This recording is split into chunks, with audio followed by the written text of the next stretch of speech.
kulo kude nka esene ya fulu kude linsa funola muna ay kulo kude wate muna linsa funola de coronavirus coronavirus coronavirus coronavirus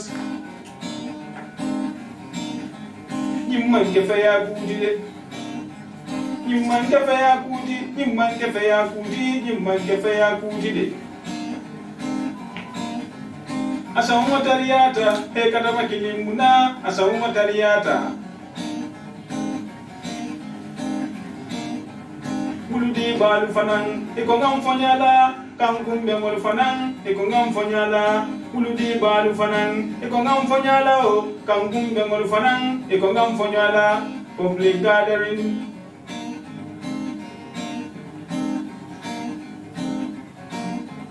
Kundimi bambali toto bambali atiso bambali malakandi bambali yeyine jela muna pepita to waling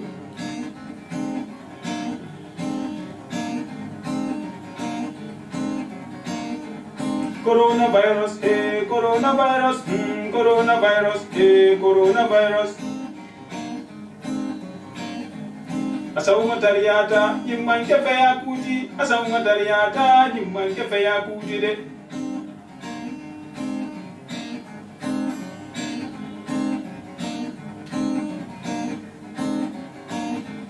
Coronavirus, coronavirus, coronavirus, coronavirus. Welcome to Gambian Talents Promotion, the Gambia's first non-profit online public broadcasting network and home of culture and entertainment. At GTP, we bring you the best of Gambian creativity right to your doorsteps. Sell your products and services to millions of Gambians and friends of the Gambia via our online radio, TV, and newspaper. Advertise your business and watch your clientele grow like never before. Our content from the Gambia gets the diaspora hooked up to our screen, whilst those in Gambia love what we bring for them from afar. This gives us a unique edge and separates us from the rest. If you want to be heard or seen by the world, contact GTP. We tap, nurture, and promote Gambian talents and businesses. Think promotion, think GTP. For all your event coverages, religious gatherings, naming ceremonies, weddings, documentaries, music videos, TV and radio commercial, and more. We also do design and print jobs of all types, logos, business cards, brochures, flyers, t-shirts, coffee mugs, banners, billboards, catalogs, and magazines. We also do lamination and projector rentals. Our team of professional and dynamic young people are ever ready to serve your business needs. We are the first Gambian non-profit online public broadcasting network with over 300,000 active followers across all social media. At GTP, we build people. If you want to learn how to become a journalist, videographer, or media personnel for free of charge, contact GTP on 750-3654 750-3654 or 794-9214 794-9214 404-593-6215 or email us at gambiantalents@gmail.com. GTP, the people's power.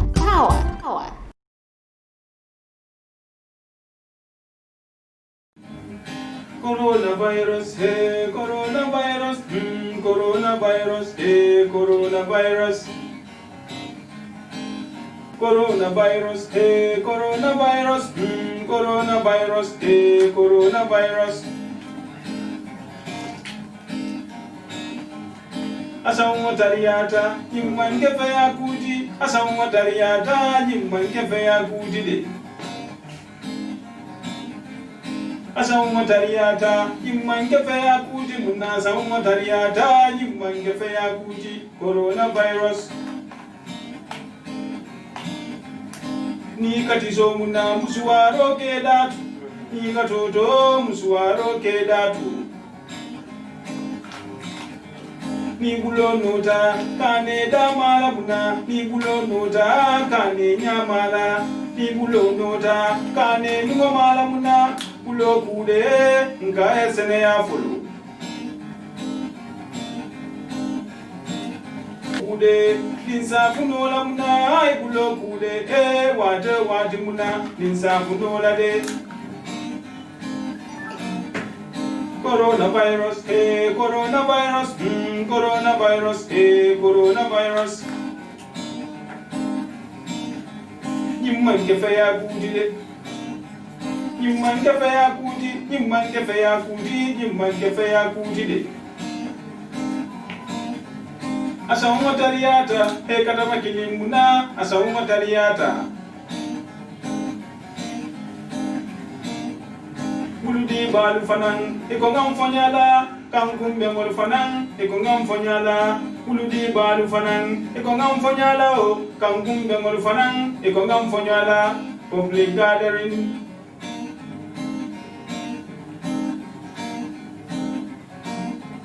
kundimi bambali toto bambali atiso bambali malakandi bambali yeyine jela muna pepita no to waling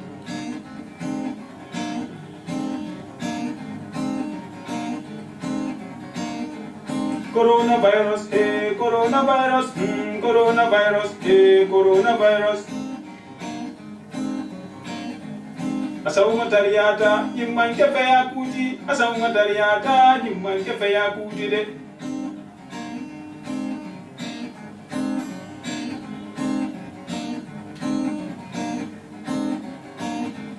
coronavirus coronavirus coronavirus coronavirus.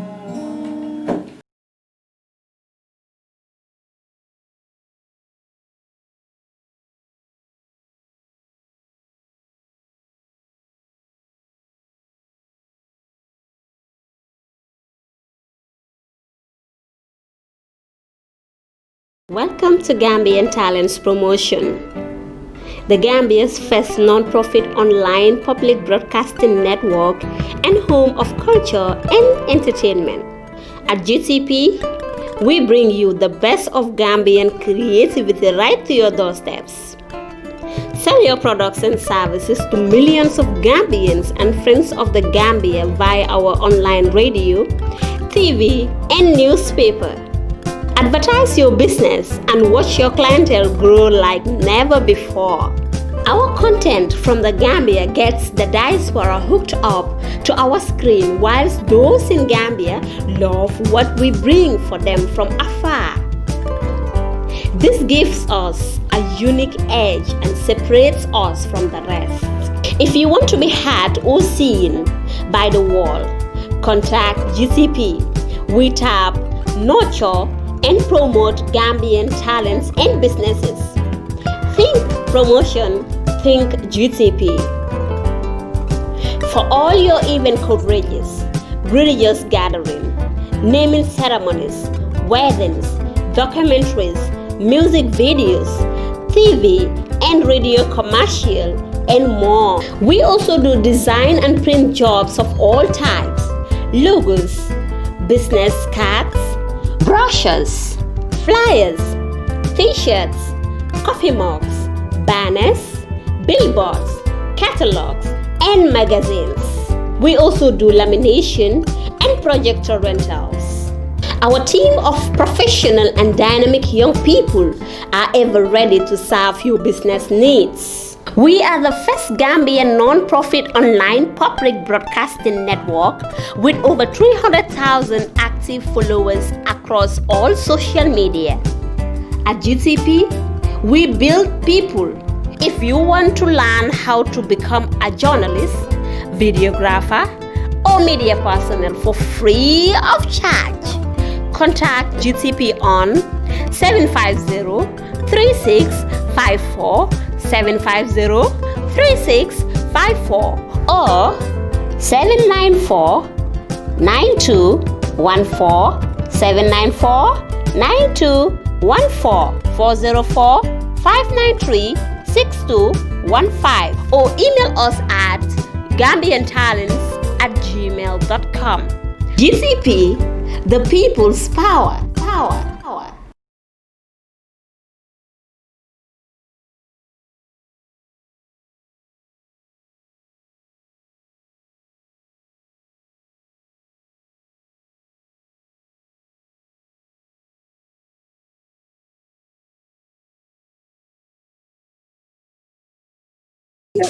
ku nekk bëgg a wana sama rom mel ni jën xam naa su desoon si yéen mi kon du nokki oxygène Pa Ousmane yokkal ma mic bi ndax ma mun na toog du dem Lutakh Gambia du dem ñu ne sister Iva Sarr ñu dem no Pa Ousmane Lutakh Gambia du dem show every Sunday la on Gambian Talents Radio hosted by Pa Ousmane Diouf and Iva Sarr 6 p.m. la GMT just in case you ain't know ñu dem Lutakh Gambia Du Dem show every Sunday la on Gambian Talents Radio hosted by Pa Ousmane Diouf and Iva Sarr 6 p.m. la GMT just in case you ain't know ñu dem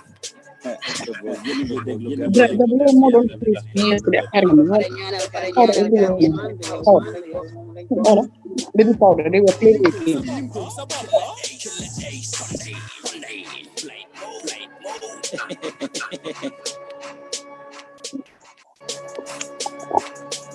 Palama de ñu naan dëkk bi du dem Palama de ñu naan dëkk bi du dem way naka la mooy demee fekk eneen te wun jàmm ku nekk bëgg a wana sa morom mel ni jën xam naa su desoon si yéen mi kon du nokki oxygène Pa Ousmane yokkal ma mic bi ndax ma mun na toog du dem Lutakh Gambia du dem ñu ne sister Iva Sarr ñu dem no Pa Ousmane Lutakh Gambia du dem show every Sunday la on Gambian Talents Radio hosted by Pa Ousmane Diouf and Iva Sarr 6 p.m. la GMT just in case you ain't know ñu dem Lutakh Gambia Du Dem show every Sunday la on Gambian Talents Radio hosted by Pa Ousmane Diouf and Iva Sarr 6 p.m. la GMT just in case you ain't know ñu dem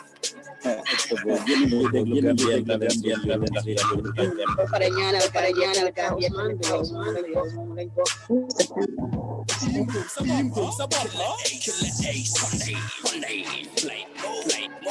Good morning, good evening, good afternoon. Fu ñu waay di dégloo di ñu seetaane ci ñeneenti koñi àdduna penku xarpu ngopp wala ngalandu ñu ngi leen ay bëggee di leen dalal fii ci Lutakh Gambia Du Dem show Gambian Talents TV nekkal leen ci gannaaw microphone bi di seen xarit seen mbokk seen doomi ndey Pa Ousmane Diouf nii lañ koy defee saa su nekk rek maa ngi leen ay jégalu bu baax a baax for some of those technical issues that we had at late start of the program niñ koy faral di defee saa bu nekk rek su jinne bëggee Dakar ku eeg daanu li lembe réew mi lañ leen indil tey nara waxtaan ak yéen nag ak suñuy jigéen the newest presidential candidate for the Gambia Mary Sock Lutakh Gambia Du Dem so xam ngeen ne fii duñ fi indi como xam ngeen ne fii duñ fi waxtaanee dara lu yóbbu réew mi kanam man Pa Ousmane li may def ba tax suñ dëkk du dem kanam loolu laa leen a indil yow mii di déglu di seetaan li ngay def ba tax suñu réew du dem kanam loolu la ñuy waxtaanee indil leen ay kàngaami Gambians ñoo xam ne kat ñu ngi bay seen waar di def seeni matuwaay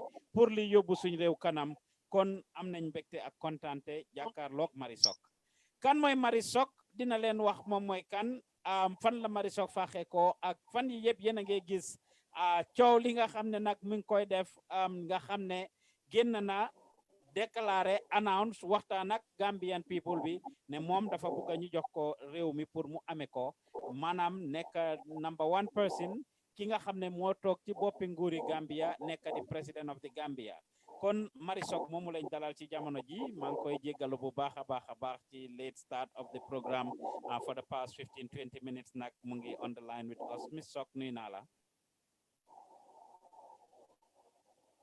Mary nuyu naa la hello Pa nuyu naa la waaye I can barely hear you am na suñ network bi nekkuloo di ma dégg They did. It's faint. It's fainting. Is very low, right? Karal ma set what Can I you hear can do. me? Madi ganda deguloma wa yang madi ganda deguloma. Wow. Hello. Wow, mang la dega yang madi ganda deguloma. Aha. Legi mang la dega. Okay. Wow, mang la nuyu yaa ngi live ci Gambian Talents TV nga nuyu wanteeg suñ mbokki déglukat yi ak seetaankat yi yëpp.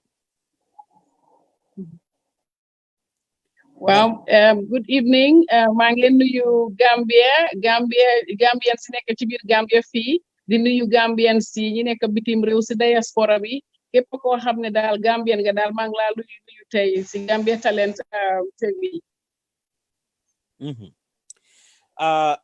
Fan yi passé semaine biñ nekk ni toog nañ gis Marie Sock am a couple of interviews dem ba ñu gis nga def announcement declaration ne daal da nga bëgg a Gambian si jox leen seen réew pour nga amee ko duma ne kenn xamul la ñu bari xam nañ la comme ni nga ko waxee rawatina ci mag ñi waaye am na ñu bari ñoo xam ne xamuñ kuy Marie Sock jot nga wax sa taarix ne dem nga Saint Joseph's ak Banjul nga juddoo amin and like ñen la Marie Sock doon àndal bi mu nekkee ndaw pour ñi mun a tax nit ñi fàttale ko mais bi nga nekkoon xale am ñoo xam ne xam nañ la dina am tur yoo xam ne soo leen tuddee rek xel dina dellu ne oh kon moom la woon wala yan nga def ay jaloore ci biir réew mi lu tax ngeen nit ñi war nañ laa xam lan nga mun a fàttali Gambien ci luy tax ñu fàttale ko kuy Marie Sock ci bim gënee nekk ndaw.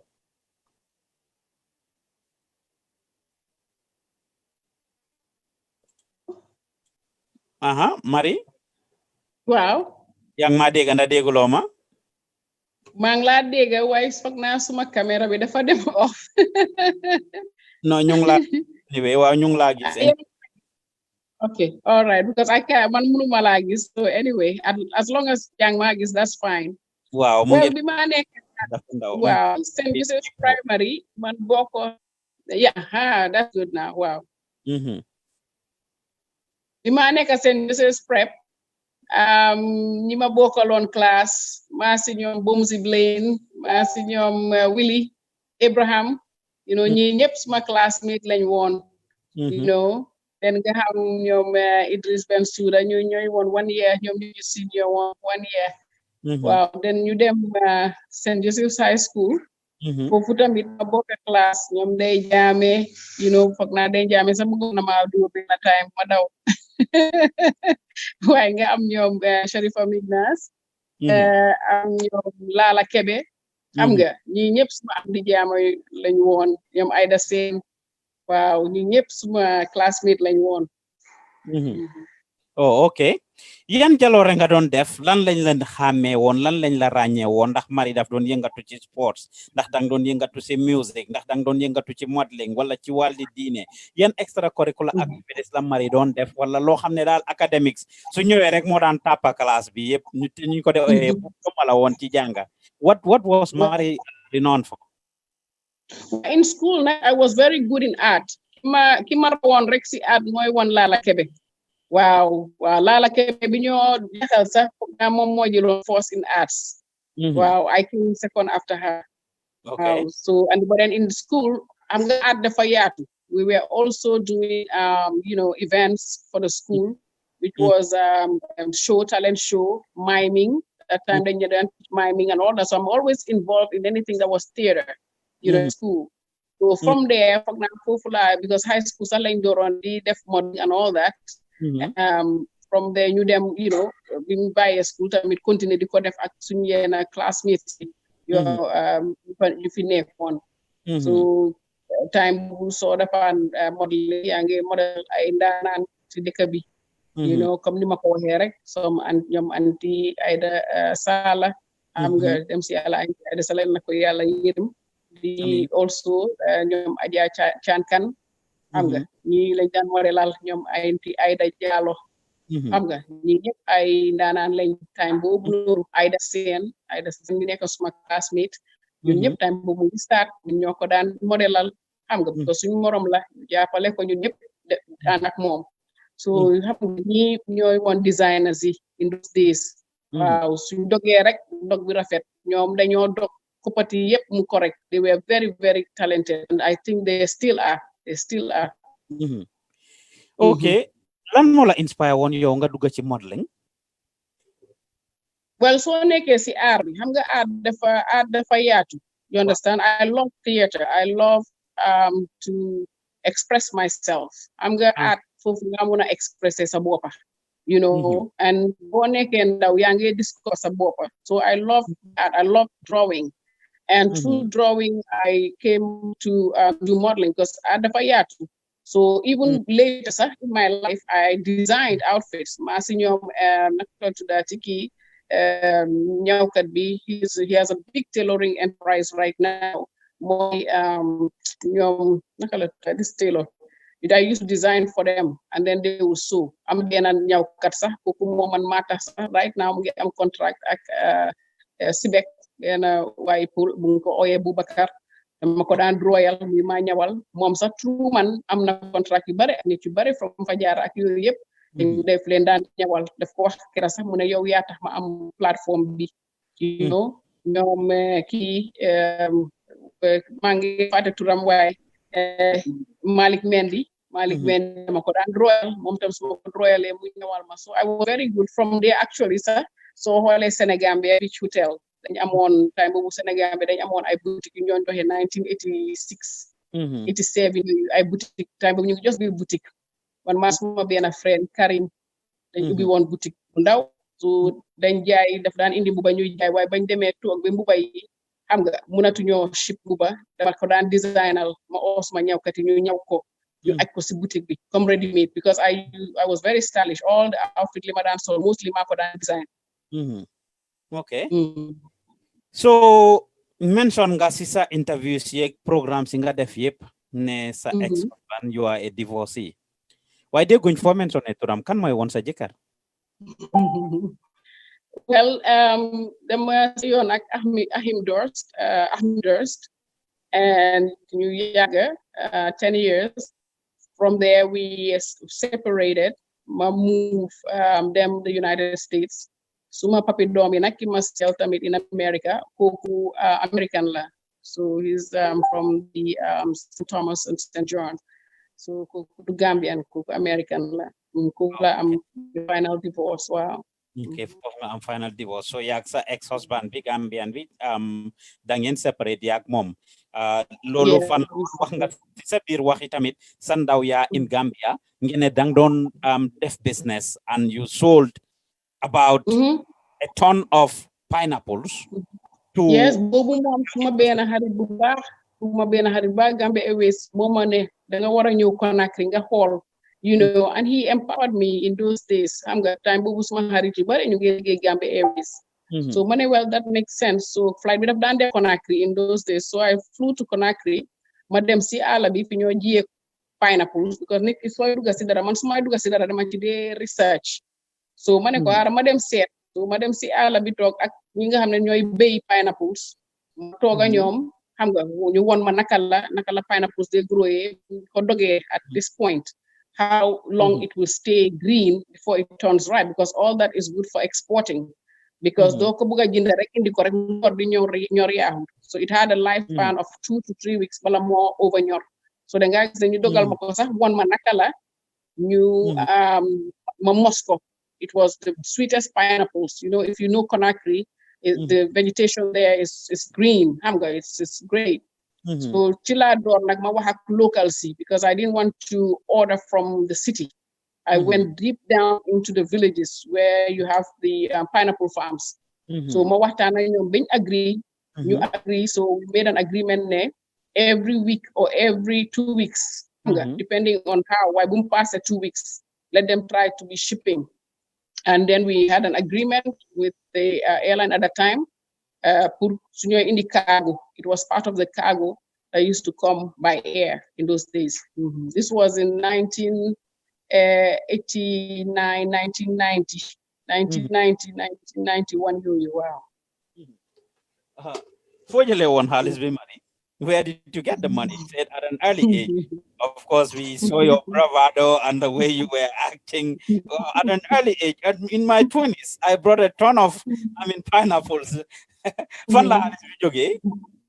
Well, at that time, I was always like an entrepreneur. Man bima nek high school sax suma xarit sax suma ne dama ne yaangi am lotion man dama jaay even in high school dama dan later suma xarit yeb su ñëwaat ma dan later ma charge len. So I've always loved to do something.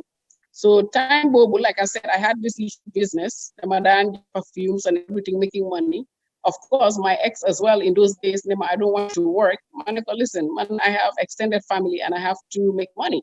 He said, well, I don't want you to work. I said, well, if you don't want me to work, then you have to pay me a salary.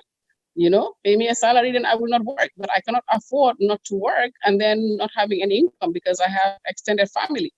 So, suma faye, suma halis, manta ma jël lolu ma invest ko, then turn that money over. He was still upset because I was still working, Yeah. La doon bëgg a wax kay ndax xam naa ne time boobu sa time yi jàngate yàlla du ñàkk am na suma oncle bu la doon jàppale si suuf di la jox xaalis bi wala something and well, that was my dikaloon. Wow. My dikaloon kooku la def ma engage. At that time we were engaged. So when you tell me to stay at home and don't want me to do anything, it was not my style because bi man maa ngi doon liggéey start naa liggéey si anti janketal. She was my mentor in African Village, in Atlantic Hotel. This was 1986, understand?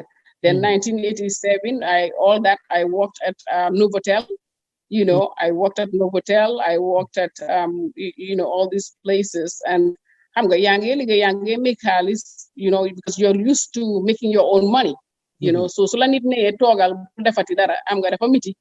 Because I'm used to taking care. I had my brothers, my sisters, my mom, I have, responsibility as well. At that age, in the 80s, li nga wax ne loolu nga def was very abnormal. Gis xale bu jigéen ndaw, of course, dem dëkk ak góor.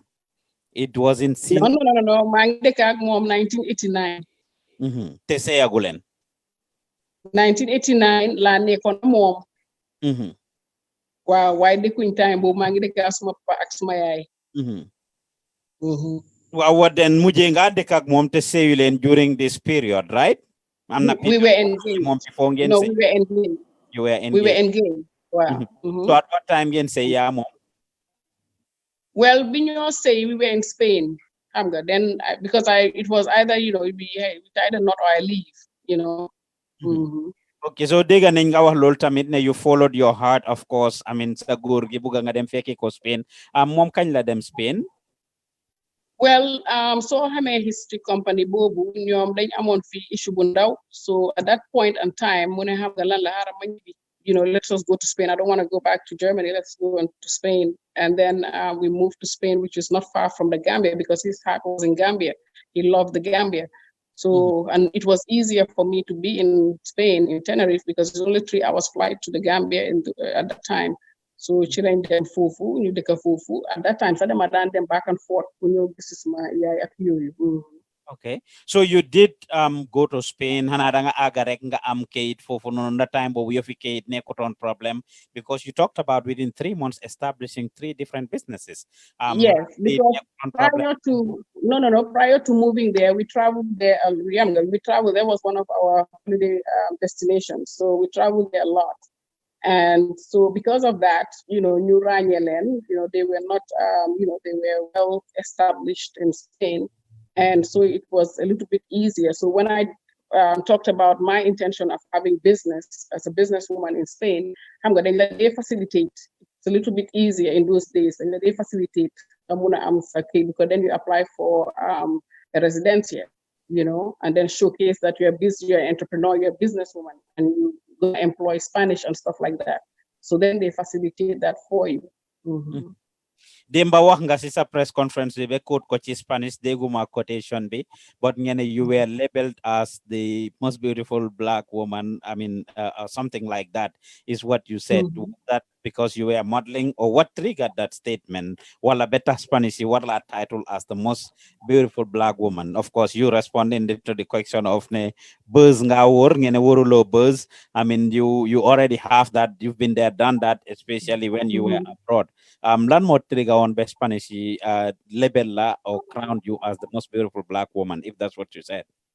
Well, if you look at that time, hamga ninyu you bari you nekk on Spain, and hamga they were looked down upon, understand nga? Because mostly they are working hard, but for the Europeans, they used to see only that kind of black. So me coming there and being a businesswoman and driving flashy cars was kind of like a wow factor, So, well, somehow they see a complete different side of black people, you understand?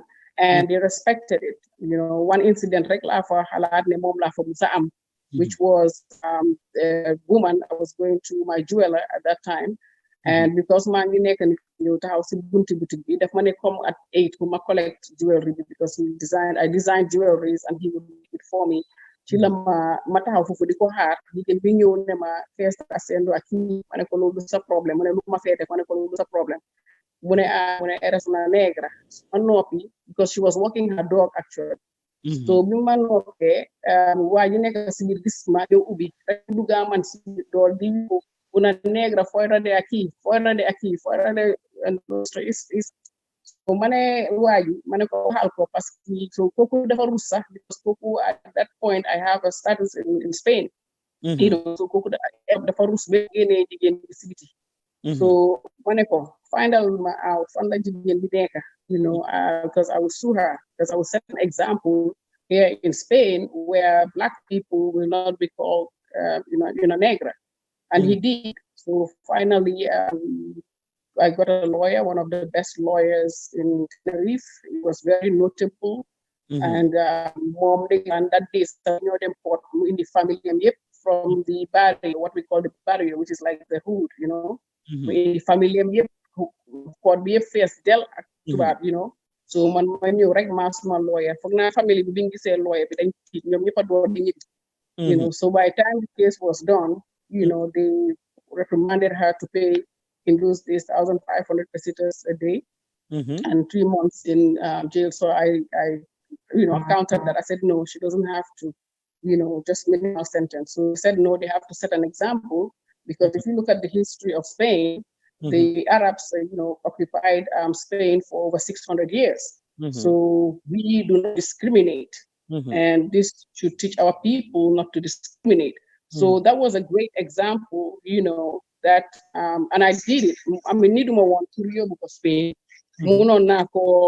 but you see, I had to set an example for things like that to stop. So that was one of the things that I think I did as a black woman for all my people there. Okay. Did you do any modeling in Spain? Because you started modeling in Gambia. Ida Sen ñeneen ñi nga modelal foofu. In Spain, ndax def nga benn modeling foofu? No, in Spain, I'm like boutiques. We have nice boutiques, and sometimes these are these elegant rich women, and we do like trunk modeling, which is just trunk sale. So it's just like a very classy setting, with a few women, and then you model a land, they buy the wares. It was very private. Sometimes it's in jewelry. So, there was a lady that has this beautiful jewelry store, and she always wants to do a trunk sale to showcase jewelry and stuff like that. And I was like one of her favorites because the mic is all new. So most of the time that attracts them, it makes you look slender and tall. So wherever they put jewelry on me, it looks really nice, and people loved it. Okay, so you started coming to the US while you were in Sweden and you and in Spain, and then you've opened a hair salon here. Bantikala salon binekon. It was in Baltimore on Calvert Street. Baltimore, Maryland. Okay. Calvert Street goes straight to the pier. So you mentioned doing the hair of a lot of the black actors and actresses. Why business? Actually, I met Janet Hubbard. Everybody know the Prince of Bel Air. she was the dark one. Mom the playing, acting the mother. So they've done you actually small boutique for coffee because I serve coffee and everything. And she would just come and drink coffee. She was so, wow, this is the best coffee I've ever heard. I said, yes, I brought them from Europe. So we became friends, but I didn't know she was a celebrity. I think probably that was one of the reasons she used to come there, because I didn't have a celebrator or anything. So we used to just talk and laugh, and she was like, whenever I come, you have this little European crumpets, you know. And then being there maybe Hamante, you look a bit familiar, because now I'm talking to her, and of course the TV is always on in the shop, because we have like a little sitting area, private area for clients. And I'm Janet Hubbard, but I'm the Prince of Bel Air. Monica, really? So I started then looking at the show and then recognized her. I said, oh, okay. So after that, we became very good friends. She gave me a platform with the Baltimore Theater, which was just a block or so from me. And there was this show, this play called For Colored Girls. And they contracted me to do all their hair for the show. And it was great because I had to close the shop down for those weeks to concentrate on restyling their hair whenever they go on stage and come off. I get to do their hair and stuff like that. It was great. It was a great experience. Oh, okay. Why the hair business though? Why didn't you get into any other business? Look at the benen fashion business. Lan motanga duga ci business kawar wala later. Actually, time bi ma def lolu sa dekuma for one. The store was for my sister. You know, dama dem on holiday ma gis ko maniko, you know, I can open a shop for you. I'm going to get business, you know.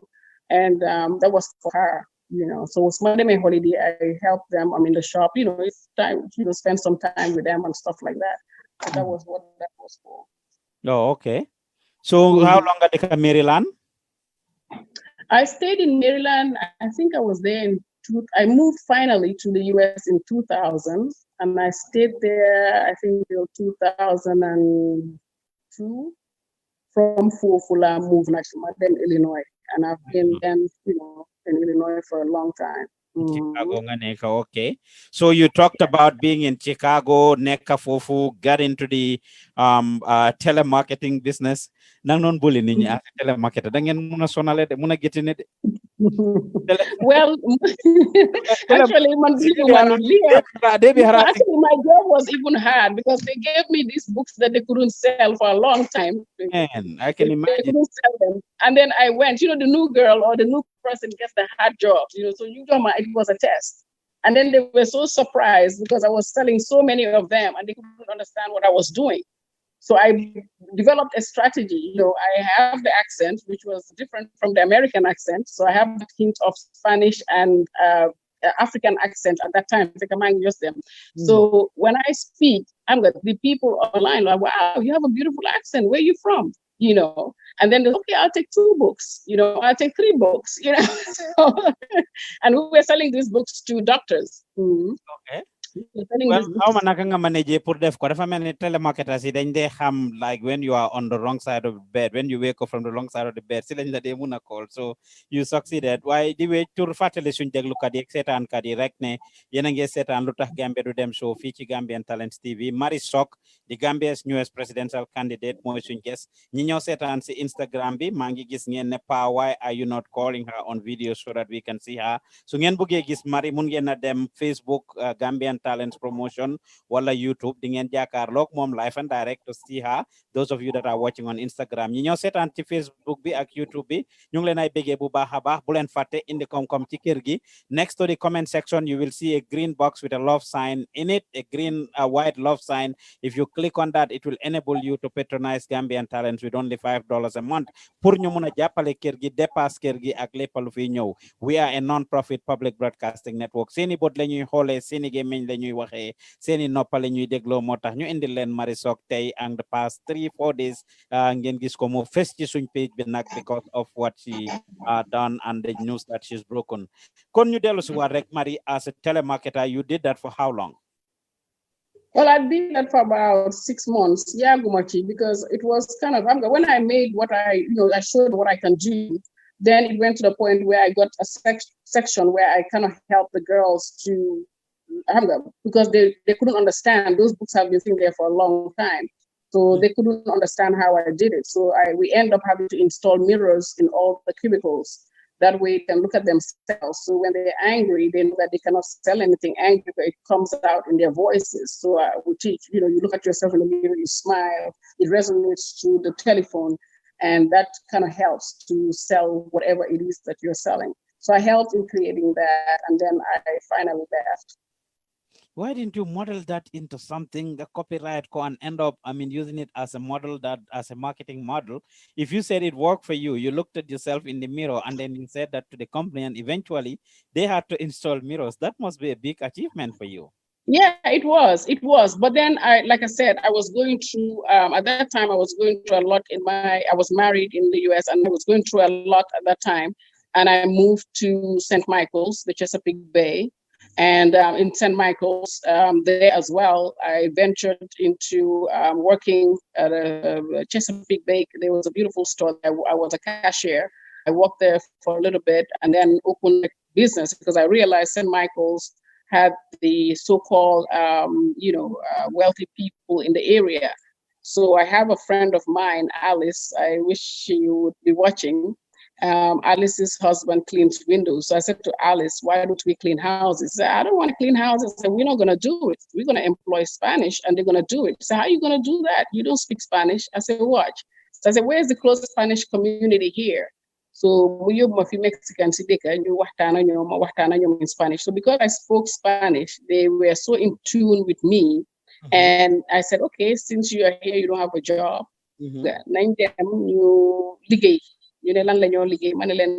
Clean house, so I need girls to clean. So it all applied and we cleaned, and it was very, we send them to the house, they were fast. 2 hours parenting, so all we're doing is dating them and making the contract, and then they go and do the job.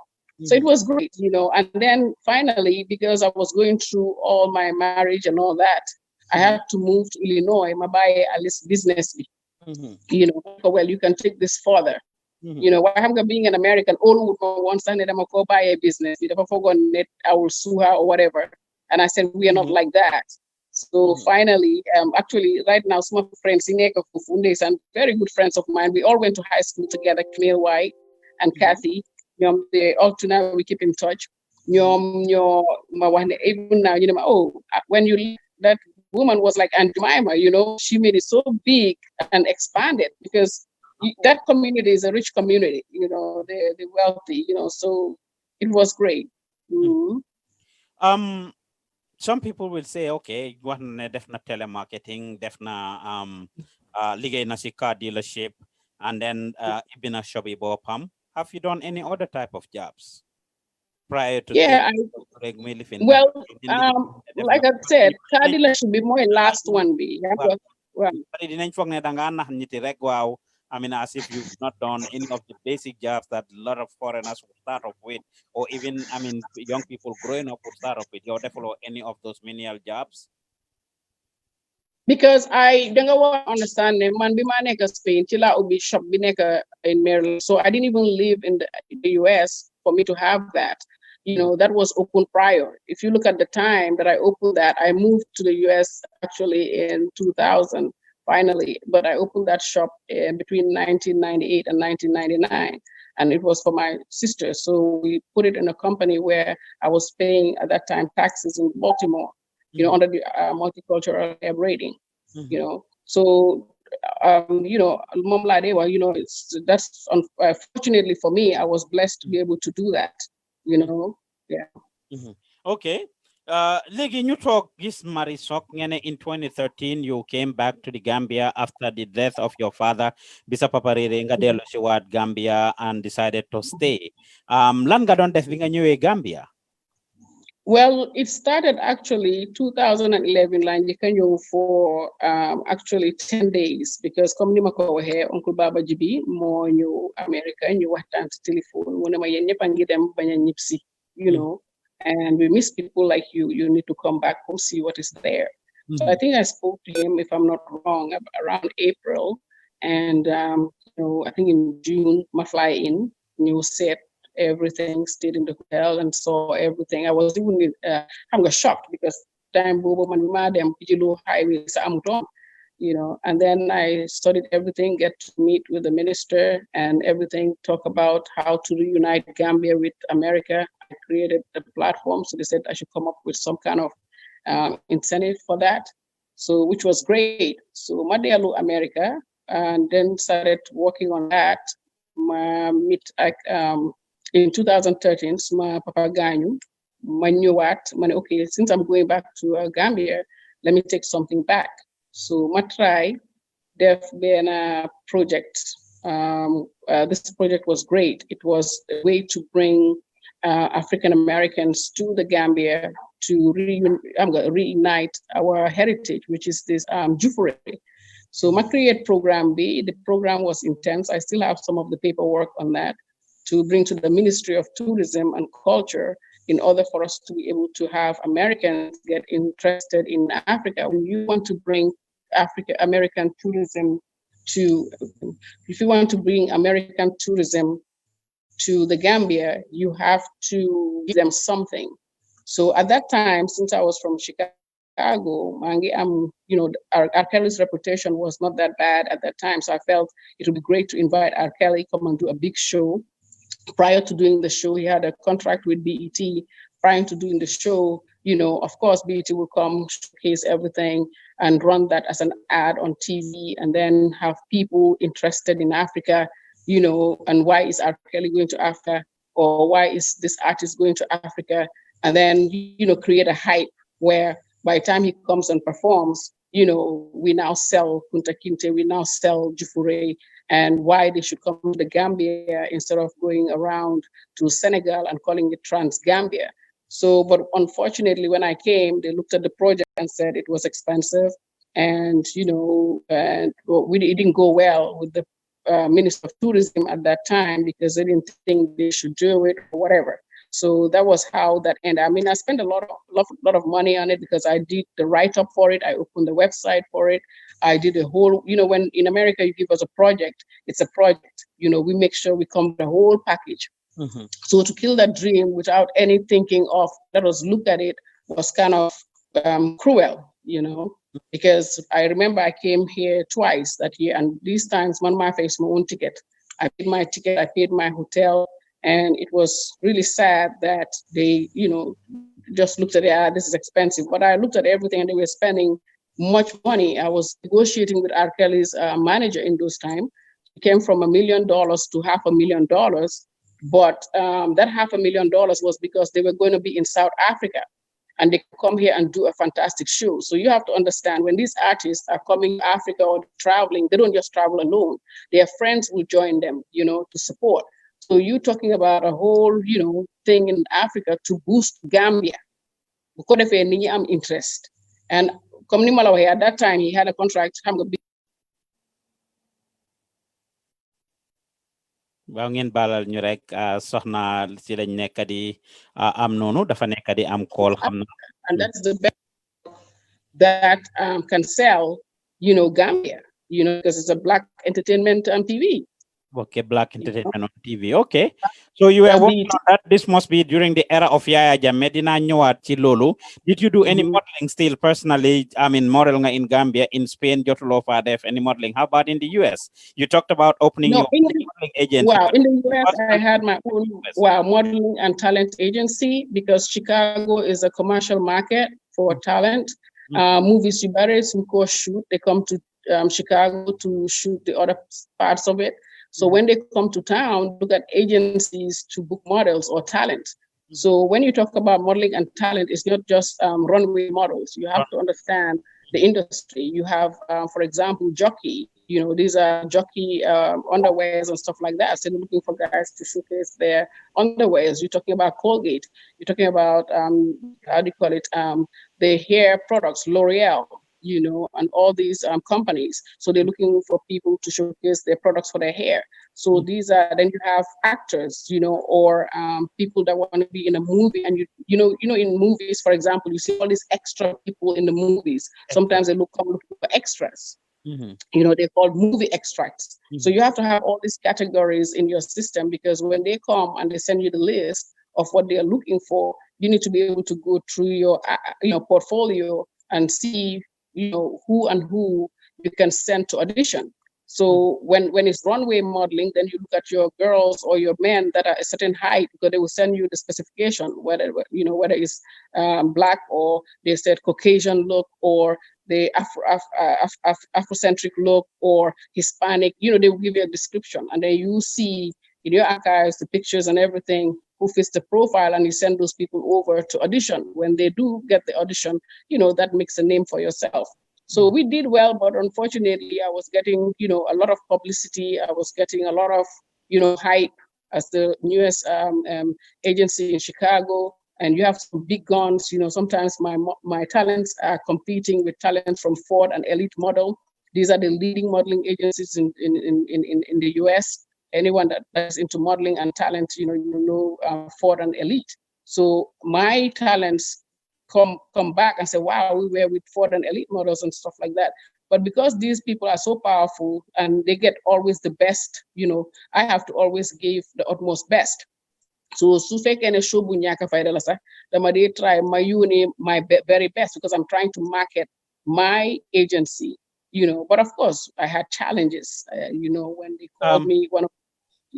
Talking about that, people will say, new Gambia's constitution, or the draft constitution, of course, would challenge or ask for soon presidential candidates or presidents to declare their assets and stuff.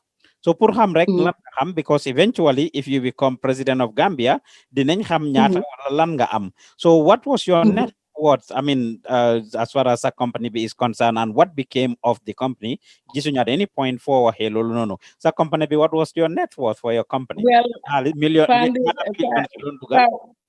Well, why xam nga tamit nit ki tamit loko interview, there are certain things that I cannot get into unless for that time.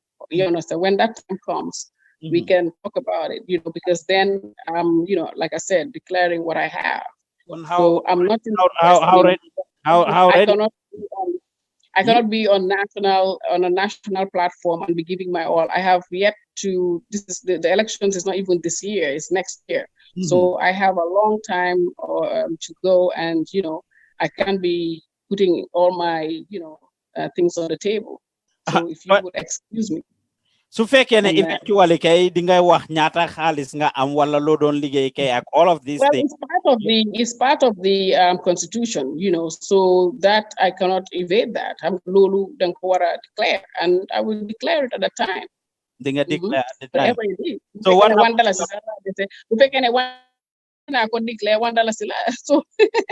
So what eventually happened to your company? Dina respect loolu dinañ ci ñëwaat, but what happened to your company eventually? Well, eventually, I'm going to hair bo hamne yangi hair I shacks. I'm going every day saying a talk guide of propaganda. This company is a scam. Got torn out. You have people talking good for you, some bad for you. Then they say, the company is a hole in the wall, and I am in the Prudential building, or I am in 150 North Michigan. They're just trying to hurt you. And then you have a casting director, like the most powerful casting director in Chicago, who would call you and kind of threaten you like, hey, unless you tell us who you're affiliated with, we cannot work with you. You need to tell us who you're affiliated with. So they cannot believe that I'm pulling all that in the heart of Chicago, and there was no one supporting me or helping me. And I keep telling them, no one is supporting me or helping me. I am an African woman from Africa, trying to, work with with the young people, trying to get in this entertainment industry. So it was tough. Every day is like them one step forward, so you're permanently, negotiating, fighting. I'm casting director would go to town before a movie. My volunteer, Du Dem airport, jail call you because I'm a drink or so. Just so I can broker a deal or take him to an expensive restaurant, just so I can get at least some of my talents to be on that show. So it was not an easy, job, because you don't have talents in your data system just sitting there. You need to get this talent to work. Because when they don't work, you don't make money and they don't make money. At some point, they ask you why all these people are registering with your company and you're not booking them. So it is tough. What was the name of your company? It was called Chicago Top Models at the time. It was called what? Chicago Top Models at the time. Top Model, okay. So you tell us what Gambia, being a Gambia, what did you first do? Mention the project that you tried to bring into the Gambia. I would assume this was during Yaya Mess time. I mean, it never, went through. So what did you do when you just came back to Gambia in 2013? Well, when I came, when that didn't go through, I said, okay, maybe I should open a modeling and talent agency here as well. Then I can link the US and here, because I still had talents that were believing me, people that wanted still to work with me. And I tried to see how I can, do all that. But unfortunately, I realized as I was training the girls on runway here, and if you go to our website, you'll see all of that, how, what it is all about the industry and everything. Unfortunately, I came to realize that the mindset was not ready for that market, because they don't understand that the market, even though it's lucrative, they're far vicious. You understand? And if you think that, you're beautiful, there are more beautiful girls out there. So if you think and they don't, it was difficult because they couldn't understand it. And mostly they just want to, I think, travel, or when you ask them why, they were just not ready. They were just not ready. So I decided to have a project called the Miss Senegambia project, which I felt like a pageantry, and then do a reality show where it's a 3-month or 4-month show, reality show, where these girls can stay together with some Senegalese girls, and then we do challenges. So every week, just like a Tyra Banks show, every week they're gonna eliminate based on the challenges we are giving them. You eliminate because they're gonna learn a lot of stuff, and then do some training on ethics, training on simple things that women should know about, how to sit, how to talk, how to do all that. And I've been working on that project. Actually, I own the rights to that up to today. It's registered in Senegal with SODAF, and it's also registered with NCAC. I still have that project under my name, and hopefully, like I said, I put these projects out there and people look at it and they don't appreciate it, or they want to change the concept, and you cannot change that. So hopefully one day I get to do that, because that is a powerful platform for girls to learn a lot. And then I once spoke to even the Women's Bureau that even gave an idea that what about the girls that don't win? I said, well, the girls that don't win, what we can do is create now an ethics school somewhere where they can go and learn basic customer service, ethics, how to, talk, and basic needs that will, to enhance them, because they don't have these things. Because you're competing with Senegalese girls, you look at the education system in Senegal and here, there's a big difference. So we have to prepare them. So that was a good incentive that, the women's, I think it was the Women's Bureau suggested that is an added factor that we can do for this competition, because they thought it was a great idea. Dégg nañ la ci lamba tamit as a woman. It's you promoting lamba bore. It's strange. Why lamba? Lan mu tax nga xalaat pour dugg ci lamba nekk jigéen? Waaw, xam nga comme ni ma la waxee rek, bi ma ñëwee dama indi ñaari projects. So ñaari projects yi, benn bi mooy pour jigéen yi, xam nga, beneen bi pour góor yi la. Because dama xool time boobu there was this talk of backway and all that. So you cannot talk about eliminating backway and all that te amuloo dara si platform. So since maa ngi doon ñëw Gambia I didn't see any other thing other than to create a platform to help them. With the girls, it was more of a platform to sensitize them and also teach them that whatever you need in life, you don't just get it easy. You have to work hard for it, So those are, things you have then go on a deaf see program bobu.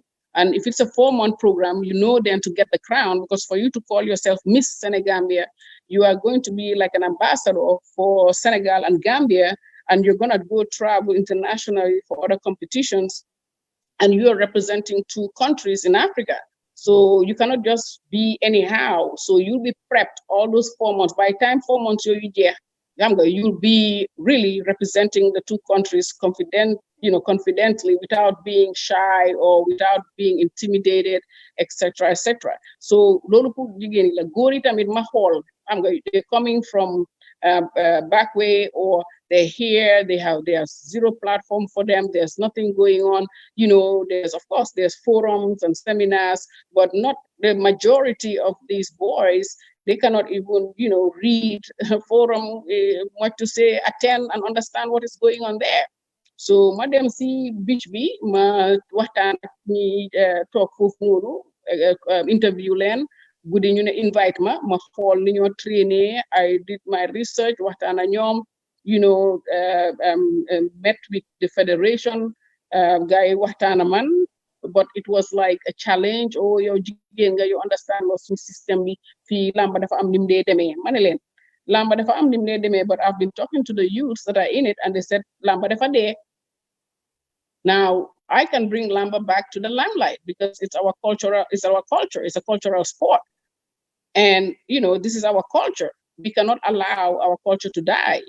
If we have tourists coming into the country, they need to start seeing all these things, because you come to Africa to see cultures and things like that. Lamba ci la bokk, lamba dafa yaga si ñun la bokk, So demee Sénégal, ma ngi gis ñu tegal lamba, ma gis stadium bi yëpp fees del line bi gudda, ma ne lii xanaa ba artiste ay tega, ñu ne déedéet lamba lañ fee tega, So I said we need to bring this back.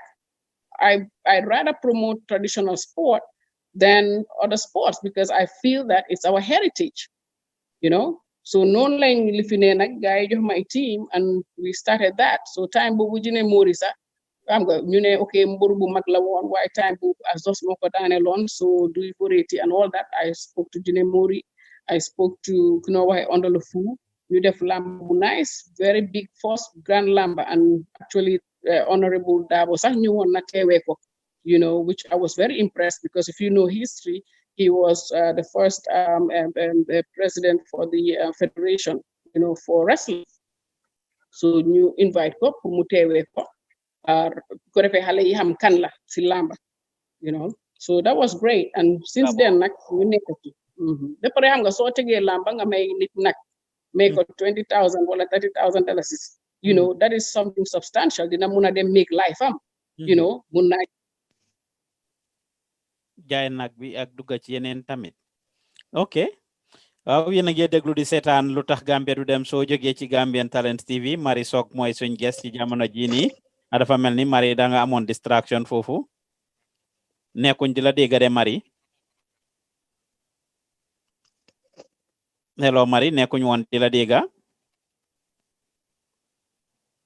Marie su fekkee ne yaa ngi wax na gis na yaa ngi wax waaye nekkuñ di la dégg all of a sudden. Miss Sock, we are not hearing you.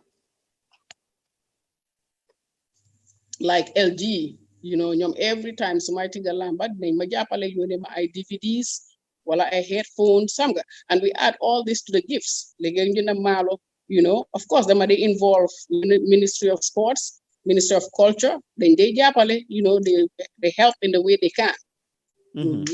Okay, fine.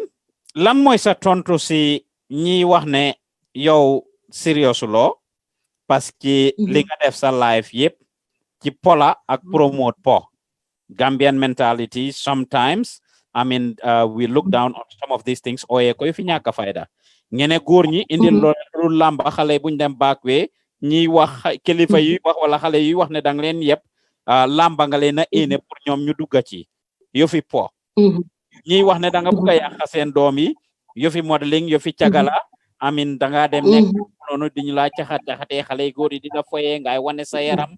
Of course mention nga di different type of modeling that happen, waaye lan mooy sa tontu si ñi xalaatee noonu ñi foog ne yow sa life yëpp si yofi foyantu nga ko def and da nga ñëw pour bëgg a dugal seen doom yi ci foyantu. waaye dëkk yi ma dem te def li ma def yëpp, I was one of the most respected Black women there. Man fu ma dem rek dañ ma respect, man kenn yabu ma du Spain de America, amul kenn ku ma yab, xam nga te musuma dégg ma toog si biir Gambia di def naka sudul loolu def yenn yi moo tax ma mun a taxaw def li ma def moo tax ma mun a taxaw parce que I don't have anything to hide so munuñoo toog ne man dama jël seen doom yi def leen si ñàkk fayda and then they could have created a platform because Gambia bi ñun ñëpp a ko moom nit yaa ngi fi su fekkee ne ñeneen ñi amoon nañ idea all these years they could have come up with a better plan because man bi maa ñëw ndaw yi ma gis amuñ kenn ku leen di jàppale they were not doing anything these are platforms platform nag dafa bari waaye ñun emuñ rek si lamba emuñ rek si modeling ñun we do charity event t-shirt ma sol ni is the Africa Initiative ñun every year we give back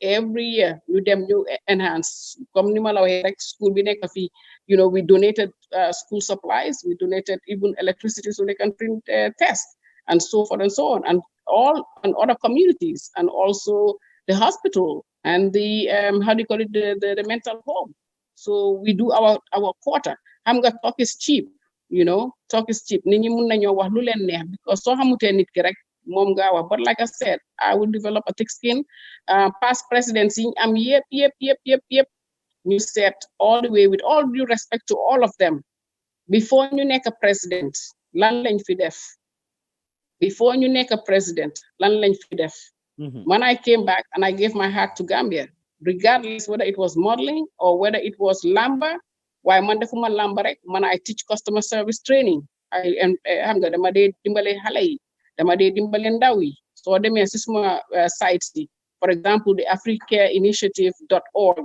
or nga dem on Facebook page the Africa Initiative di nga gis liñ dee liggéey yëpp wala nga dem Good This Day Gambia di nga gis liñ dee liggéey yëpp mu fa xam nga nit ki soo dee def te doo bugg a wax xam nga def dee miti suñ la interview yi sax nga di ko wax because sooy dimbale nit you don't need to boast about it recently ni COVID-19 we gave out mask man benn nit rek ma jàppale si mask mooy suma friend Haratu Jallow but all about COVID-19 was my own money that I took out and helped out and made mask and supply because at the time I was making this mask nobody was making masks to give to the people and I made them for the women and the youths and the kids so if you go to these sites like the africainitiative.org or you go to Africa Initiative on Facebook you'll see these pictures and you'll see all that my achievement or what I have done so gisee tey ndaw yi toppama because xam nañ li ma leen defal xam nañ fi ma leen jaaral 3 years jot na ak 5 years for peace building fii lañ ñëw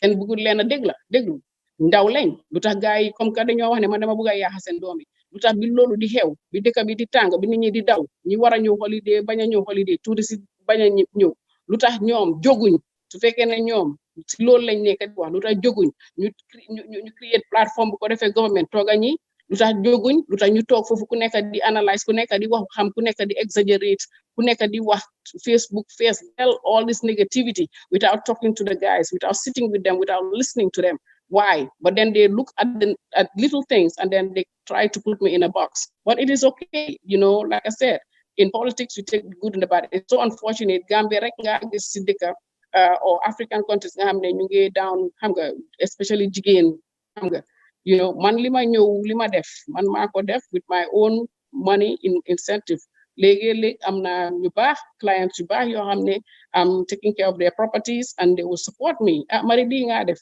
xaaral ma yónnee la lii and I appreciate them you understand these people they know but you cannot go and announce say lii laa def they see what I'm doing at least I'm doing something that is what is important te tey moo tax ndaw yi ñu taxaw suma gannaaw parce que gis nañ li ma leen defal te lu bare yoo xam ne jarul sax ma wax ko fi you understand but at least I'm doing Africa mention nga Africa Initiative bi loolu non-profit stuff la wax nga lamba geek modeling bi nga nekk di patronize or specialize in trying to build and tap nurture and develop those talents besides loolu fan nga nekk di méegee xaalis yow sa dunda si lan laa jógee at this minute xaalis yi nga dugal di ko pom si yooyu noonu yëpp fan la moo jógee what is your profession or what are you doing for work at this minute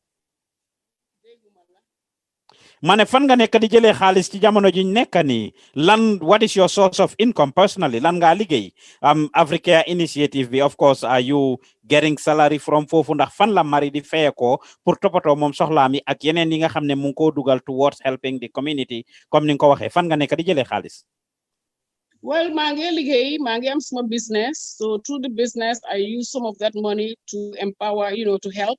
I'm going to make a tuti halis. That is what I use. I recycle and I help. And because every year I make it as a mandate to do something charitable. So that is why I have the Good Deeds Day. So we use Good Deeds Day. We are partnered with Good Deeds Day Israel, and they will send us T-shirts at the most. I'm going to bring the funding T-shirts and so new brand T-shirt with the logo. Nga gis ñu génna ak li tuuti liñ am ñu dem empower benn area or ñu génnee dem nga gis yenn jigéeni jëndal leen dara, you understand? So we use what we have and other sources. So like I said, I cannot put everything on the table, but at least thank God I can do what I can do. Mari soo buggee Gambian si óolu la jox la seen dëkka, you need to be transparent. Fogolone da nga need to be transparent. Well, So I think man ko la li la nekk di liggéey lele laay liggéey. Gis nañ ko fi presidential candidate si fi right now every day ñu ngi laajte seen affaire ñu bari si ñoom ñu leen si lan lañ nekk wala fan la ñoo jëlee xaalis. Su fekkee ne yow amul dara looy nubbate business yi nga def business bu set la ëllëg su ni toogee ne dafa jaay taay wala ni toog ne dafa cagat wala dafa lii, can we hear from you nga wax Gambian si yow lan nga nekk di liggéey fan la sa xaalis di jógee? Su fekkee I'm into real estate. I have a company called the Africa Group. I'm into real estate and business services. I do customer service training. It's a business service. So I offer all kinds of business and I work hard. So, that's where I'm making my money. So you are a business consultant. So, time be president, you talk. Man, lima them true right now. Gisuma kendi ko them true. But I know because I'm a woman, I told my team already, we'll be scrutinized, we'll be, why we have to take the bull by the horn. And, inshallah, we will make it. So she got you are a business consultant. President, I don't see anybody asking any of them all this. And I think I've given enough to the media. Trust me, by now it's on the media that the Madon Jai Tai. You understand? We don't deaf to be Gambia fee, it would have been out. But I thank God, I've done what I can. I have children, I have family, and I have to maintain that self-respect because so my integrity is everything for me. Wow. Okay. Bi nga ñëwee Gambia mention nga liggéey ak or reach out to ministries ak different departments ak stakeholders. Jamono Yaya Jammeh la woon moom as president ndax amoon nga benn encounter wala interaction ak Yaya Jammeh? The project meet nako when I came, because I'm going to try and pull meet in 2011. Unfortunately, mënuma ko wanna meet. Why in 2013 I wrote him a long letter telling him it was so difficult to meet him, and I have things that I want to talk about, Hamga, because as a Gambian, you want to interact and see what you can bring in development of the country. And, thankfully, he invited me and I went to see him and we had a long discussion. And he also accepted Hamga because from Senegal, they tell the tourists you're going to Trans-Gambia, and we're not selling Gambia the way we're supposed to sell it. So at that time, he even offered to say that he can, work. It's people like me that he would love to work with. And what do I think about that? But because I was thinking of going back to America and Smadom Young for one, I said I cannot take any offers as of now until I decide, what I want to do, what I want to come back to Gambia, what I'm going to talk for. I'm going to papa, and that's Okay, so you never followed through. Lan la don offer no ban position or liggéey la don offer no. Well, open position. The funny is people like me he would love to work with. What will I think about, if I would work in the Gambia? Maniko, well, I'm going back. My family is there and all that. But he was very encouraging at the time and expressed that, it's people like you that we need in this country because you're very expressive. You express how you feel. You're just like, you're normal, you're natural. So, and that was it. That was the only encounter I had with him. Mane mosuloy am ak mom ben encounter afterwards?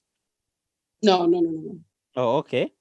At what point nga xam Mama Kandeh dégg nañ sa biir wax ngeen ne you were with GDC be more set up, you were there, you help, I mean, with a lot of things. At what stage did you know Yeah, Mama Kandeh? time impasse. 2000, that time, everybody was, the Gambia was going through what it was going through. So you, as somebody being in the Gambia, you're gonna be part of something. You wanna be part of history being made. So at that time, I'm on a very good agenda. I'm a very good everything, and madam madegluko, I realized that wow, everything sounds good. I would like to be part and help wherever I can help. So we did that, and we helped the best way we can. Why adina ñun ñëpp dañ am pass. Mun nañoo dem ba si kanam, then we realize, hey, you know what? Maybe this is not for me, or maybe we have different ideas or different goals or whatever. And then I left, but we were there initially before we register even party B. But we did what we could. Nit ki ku nekk rek da nga def li nga mun, and I did what I could at that time. This was during the impasse nga wax ndax before mu register partem bi? This was before. Because ñu doon lifin pare pour génne the former president. Before mu register partem bi? Exactly. Why GDC? Lan moo taxoon nga dem GDC time boobu. Well, he candidate but then amoon nga doy, amoon nga. And everything that he was about was very encouraging, because what was on ground, as far as the former regime, people were not happy. People, there was a lot of things going on, and we felt that, hey, probably this was a good platform to all of us come together and help. Wow. But Coalition B was there at the time. It was in the making. Be Mama Kandeh into the scene. Of course, Coalition B was in the making. You have all these other political parties. Doyang for one. I mean, My Fati's party was there. GMC. You have UDP and all of them trying to come together. NCP and all of them. PPP trying to come together. I mean, Mama Kandeh, of course, guy approached ko, and he did not want to be a part of it at the time. Dr. Aissatou Touré was coming up as an independent. How comes you didn't support her as a woman at the time? No, at that time, I don't think even Aissatou Touré start online. One time, Mama was start the coalition was not even set up. You understand? So, man, bima by after Chila Luli hell. So I left very early in the game. Time bima matuke, bim deme trip and bobu. By the time he came back, I was out. So why did you leave? Yeah, Genanda then la fire. I decide for Gena. GDC. Why did I leave? Sorry. Well, why did you leave? Then la fire and I again also bopa. No, I'm going to come at some point you begin to realize that your linga or linga living is not aligning with what they so that was it. But we are still friends, he's a very good friend of mine. Nothing against him or anything. It's just, it is what it is. I'm going to and then you realize right now, maybe I need to focus on this or focus on myself or focus on something else, So ngenenga dem National Unity Party as well, which is about to be registered with Nyum Tony Tabal Manjanga Gai. You said you went to be part of that process. Lan motanga gina si party bobu as well that is even not out yet. I mean, lan motanga gina si bobu tamit, and you said you did a lot of work the party bobu tamit. Well, like I said, comme ni malawa rek danga duga si dara yow hanga ku nek rek danga am li tax ngay duga si dara. Understand? So fekene dama duga si dara mag dega all this ideology, there's a board of trustee and this trustee is going to make sure the party is accountable, we're going to do this, we're going to do that. And then certain people said, okay, we want to take the board of trustee out. I'm like, why would you want to take the board of trustees out? Because we're doing something different. Because all the parties are just one-man band. And we need to set up a system where we can now monitor things so that there's no corruption. Because you don't want to come out like it's going to fall. We don't want to come out as just like everybody else. We wanted to do something different where we can have a difference, a different party in the Gambia. But it is well organized. I mean, we had good people in there. The ideology, everything was great. Why so different? They're in the problem. Tony Fofula Gene, because he felt like, no, we have to have these trustees. And when he went out, I was there arguing back and forth and all that. But unfortunately, certain individuals, some new book and did it, what we call the feni, Nila what and then I came to realize that, hey, you know what, if we're gonna take that, then I cannot do, we might as well then go and join any other party because little more new different, So, but like I said, I wish them luck and I think they'll be great regardless. I don't know. Wax nga ci sa biir wax dem bané nit yi ñoo la wax ne yow yaa ngi liggéeyal ñi yaa ngi defal ñi lele mun nga ko defal sa bopp li tax ma la laaj question bi mooy this is very typical of us lu bari si ñun dinañ toog jey la ne la lii yaa ngi koo def lele yaa ngi koo def amin mun ngaa dem defal loolu sa bopp ba tax ñu bari dee gaaw a beddeeku ñu bari dee gaaw a beru su fekkee ne ñu ngi doon jàng dara seen loxo setut sax yow ñi la ñaax pour nga def lii you sure you get their support and they give you the right idea pour nga dem taxawal sa mbiri boppa instead of nga continuer bokk ak ñeneen. Well, dañ am ndaw yoo xam ne ndaw yi dañ bokk ci politique ndaw yi dañ support political parties yi torop so biñ ñëwee ci parties yooyu noonu parti boobu noonu especially they saw the difference and then gis ni ma liggéeyee ni ma dawee xam nga ni ma soonee xam nga ci parti bi everything I was doing a lot of things for that party xam nga ñu come to realize that because of a trustee and people wanted to change it and all that ñu now ne xam nga when I Auntie Marie really with all that you're doing ñun soo gisee sax ñu nekk fi yow yaa tax because we see your passion and xam nga ni nga définir and su fekkee ne dañoo génnee trust bi then ñun xam nga this is not gonna be good because then it's gonna be just like any other party why don't you ñun ñu taxawal la ma ne leen I didn't think about that. It's always better to be part of something déedéet because you're doing everything ñun dinañ la taxawal ñun ñooy ndawi dëkk bi te gis nañ yow fi sa ene nekk gis nañ yow li ñu bëgg a defal you understand we might not have money but we have we have the youths because you've done a lot for the youths yow fuñ la oo rek nga ñëw yow bu nekk rek nga taxawal ñu xam nga so we want to empower you ñun dinañ la ñun ñoo la taxawal even kera sax bi maa yóbbu suma letter bi a couple of them followed me because ñu ne Auntie Marie bi bu eggee IEC boo moytu du dugga so they followed me there, made sure I really went in and took my letter in. Okay. Lan moo tax register wuloo political party instead nga decide pour them independent? Well, political parties, honestly, it's too much. There are too many political parties, and then it's more or less the same. Understand? Like I said, if we did with NUP and made it different with a trustee, I think that was a difference. But more or less it's the same thing, te buguma make a part of something that is not me. I'm gonna nit ki so try nga maintain integrity all these years. I'm gonna try all these years man maintain my integrity.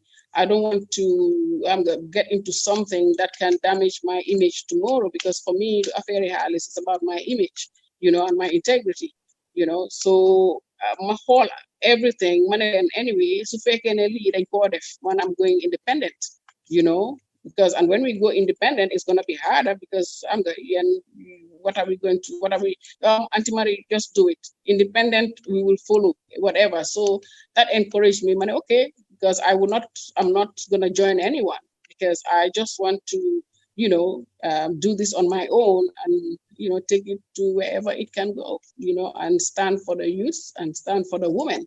Waxtaan ak jigéen yi tamit and seen yaay yi ak seen aunties yi yéen a kafosi and dena yow li nga defal suñ doom yi ak suñ njaboot yi foo taxaw de foog ñun tam ñu taxawal la waaw so it's not like I just got up and said nga dem ma register no I didn't do that. Wulan mooy sa tontu si ñi wax ne yow li nga wax ni rep wax ju bari la register a political party dafa am yu bari yoo xam ne moom nga soxla. Of course you have to put $1 million on the table dalasi rada ci table bi pour ne loolu nga register party bi am 10,000 signatories fukki junne nit ñu signal la amin nga am the local chapters fu nekka li nga soxla pour set up a political party dafa bari versus li nga soxla pour nekk independent candidate mënuloo meet requirement yooyu liñ la laaj yëpp mënuloo ko am moo tax nga decide pour mbubboo ne dama dem independent waaye not necessarily ne bugguloo form political party da nga amut matuwaay yeeg jumtuwaay yi pour form ko lan mooy sa tontu ci loolu. Well, last party biñ amoon de xam naa ne biñ ne ñu teg pour ñu egga 1 million foog naa man maa njëkk a teg maa Tony Tabaj ñun ñoo njëkk a teg and what the amount we put on the table was higher than anyone could bring. Understand nga? So to the point where bi Tony di dem dafa am pour les los ma xaalis. You know, so for me, like I said, it's more about political parties dañ bari. So I had to break the ice. And I don't want to be part of a political party where we are all now, okay, talking about tribe or color or race. You know, we want them ICs, you know, they ran out of colors. So I said, no, independent, I break the ice because if I stand independently and, you know, bring my idea out there, you reunite Gambia because Limagisi politics is not nice at all. Te dafa tax sax ndaw yi confused because am nga ñun mag yi su fekkee ne we are separating ourselves through color barriers and through religion and through tribe, xam nga ñu ngi confuse ndaw yi because ndaw yi they get together, they hang together, you know, they eat together, they attire together, and you know they work together. Now we separating them, you know, because of what we believe in or how the way Gambia was going. We have to break that cycle, you know, we have to break that divide. You know, and I think the only way I can do that is standing on my own. Ma am ñeneen ñi tamit taxawak man, jigéen ñi taxawak man, xale yi taxawak man, and then we can match. Why foog naa ne up till now, depuis fan yii de foog naa ne gis nañ solidarity bi. Xam nga bi jigéen ñi gis si man li ma wax. Xam nga because it doesn't take rocket science to see what is happening in the Gambian society. You know, we are all divided right now, and it will be like that. You know, but you guys back. But I think you register political party, do xaalis bi rek. Xaalis bi is one of them. $1 million bi is one of them. Mentional na la lu mel ni am 10,000 people ñu sign la ne ñoom endorse nañ pour nga former party. Wax naa la nga war a am si region si each region wala ward nga am fa am sa local setup si ak office yeeg yooyu noonu. Am na a lot of things yoo xam ne yooyu lañ soxla pour former political party that is beyond pour nga am 1 million dollars bi rek. But besides loolu si boppam, right? Yow lan nga gis lu tax yeneen political party yi comme ni nga ko waxee dañ bari si dëkk bi. Am nga UDP, am nga DOY, am nga GMC, am nga GDC, am nga PPP, am nga NCP, am nga PPP, am nga ñoom Dr. Ismaila Ceesay Citizen Alliance, nga am Bibi Dabo, nga am Dr. Gumbo Toure. All of them are there. More than 10 political parties in the country. We are looking at about 30 political parties coming up. Yow nga decide ne da nga dem independent. Su fekkee ne liggéey bi rek moo la ñor. How comes mënuloo dem nga join benn si parti yi da nga bëgg a wax ne parti yi fi nekk yu yàgga yeeg yu ees yëpp gisuloo si benn bu la doy yow sa bu la doy boo xam ne mun ngaa dem nga tag along with them pour ngeen liggéey. Because su ma demee bokk any party, I'm already affiliating myself and I'm not going to break that barrier. Because right now, parties yi nga tudda yëpp dañ am ku nekk DOY, and I wanted to break that cycle because su benn party toogee office, I mean, it's like you're not working with anyone else. We saw that for 22 years. Xam nga toogaat beneen party talk is the same thing. We need to be able to have an office nga xam ne ñëpp mun nañ cee liggéey. And I think the only way I can do that is stand alone. And du pour ne mënuma register political party. Mun naa léegi political party you very man you know, come there are things you don't say. I'm not 10,000 signatures, they know how they got it, you know, but I have enough people around me that to get those signatures will not be a problem. I have enough people around me to get that 1 million is not a problem even for myself. But it's not about that. It's about standing differently so we can reunite Gambia. One Bokumasibian hit. You understand? One, I represent Gambia. One Gambia Mama Doi. Man is not about a Mandingo or a Jola or Karoninka or this. Man is Gambia. You understand? And I don't want to be affiliated and then you know, how do you call it, labeled, you know, this. No, let me do it differently. Because man munuma dem situation, you know, they're like ki boku ki lan la sax akula. You know, somebody comment, "Ki lan la sax, aku la sax, gourmet la lan." You know, already they're even saying things like that, even though I'm standing alone. You know, but I thank God I am called that because so define lan moy aku. Dinga gis ne aku amul het. You know, aku dafa boole het yep because we so set a history fan la aku what aku joge. You know, fan la fahe ko. So dinga understand Lutakh ñun fu nekk lañ bokk te soo xoolee aku yi tey fu nekk lañ sëy te man dama am cousins am nephews am nieces yoo xam ne different head lañ man ñëpp laa bokkal so I cannot deny them that by you know associating myself and being colorized or new label ma as okay you know I cannot do that man I want to represent everyone bu ko defee mu nekk benn Gambia we need to break out of that. Okay, we need to break out of that. Ñëw nga ngene da nga taxaw as an independent person. Si sa biir wax ngene ndaw yi ñoo la dooleel ndaw yi nga waxal. Dem nga to the length and breadth of the country, dem nga ci dex gi explain nga yenn scenario si health sector bi. Ngene 10 cardinal points nga am. Fàttali ñu yan ñooy sa fukki point yi nga xam ne yow yooyu nga wax ne ci nga dox. The economy, then we have, you know, for education, we have the health sector, women and youth empowerment. You have, how do you call it, infrastructure. Then you have agriculture. You have,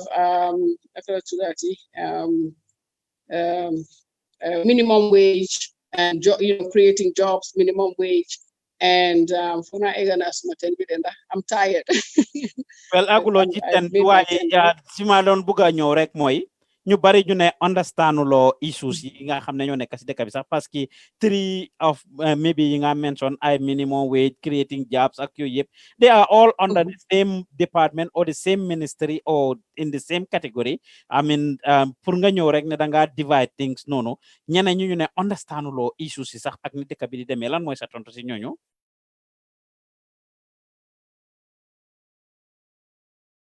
Hello, Marie. Hello.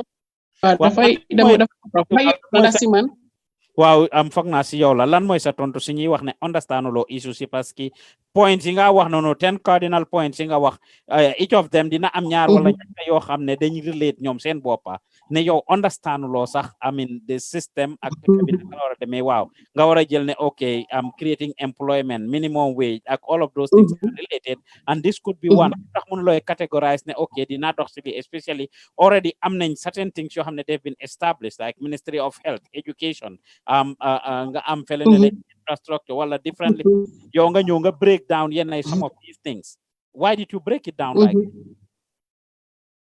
okay yaa ngi wax leen am nañ yenn yi on ground so dégloo kera bi ma wax ma ne some of them are already on ground and we need to answer bu fekkee ne liñ am si education dafa doy nit ñi and I think Gambia has a long way to go because soo seete education system bi Gambia education system right now as we are speaking we are on COVID-19 yéen a ngi wax xale yi ne ñu seetaan télé pour mun a def seen classes yi ñaata kër am télé ñaata kër mun a access the TV channel which is QTV to watch the program they don't have the satellite to watch it ñaata time every time light am get them on and off understand and there's nothing set in place for that and education all over the world is evolving.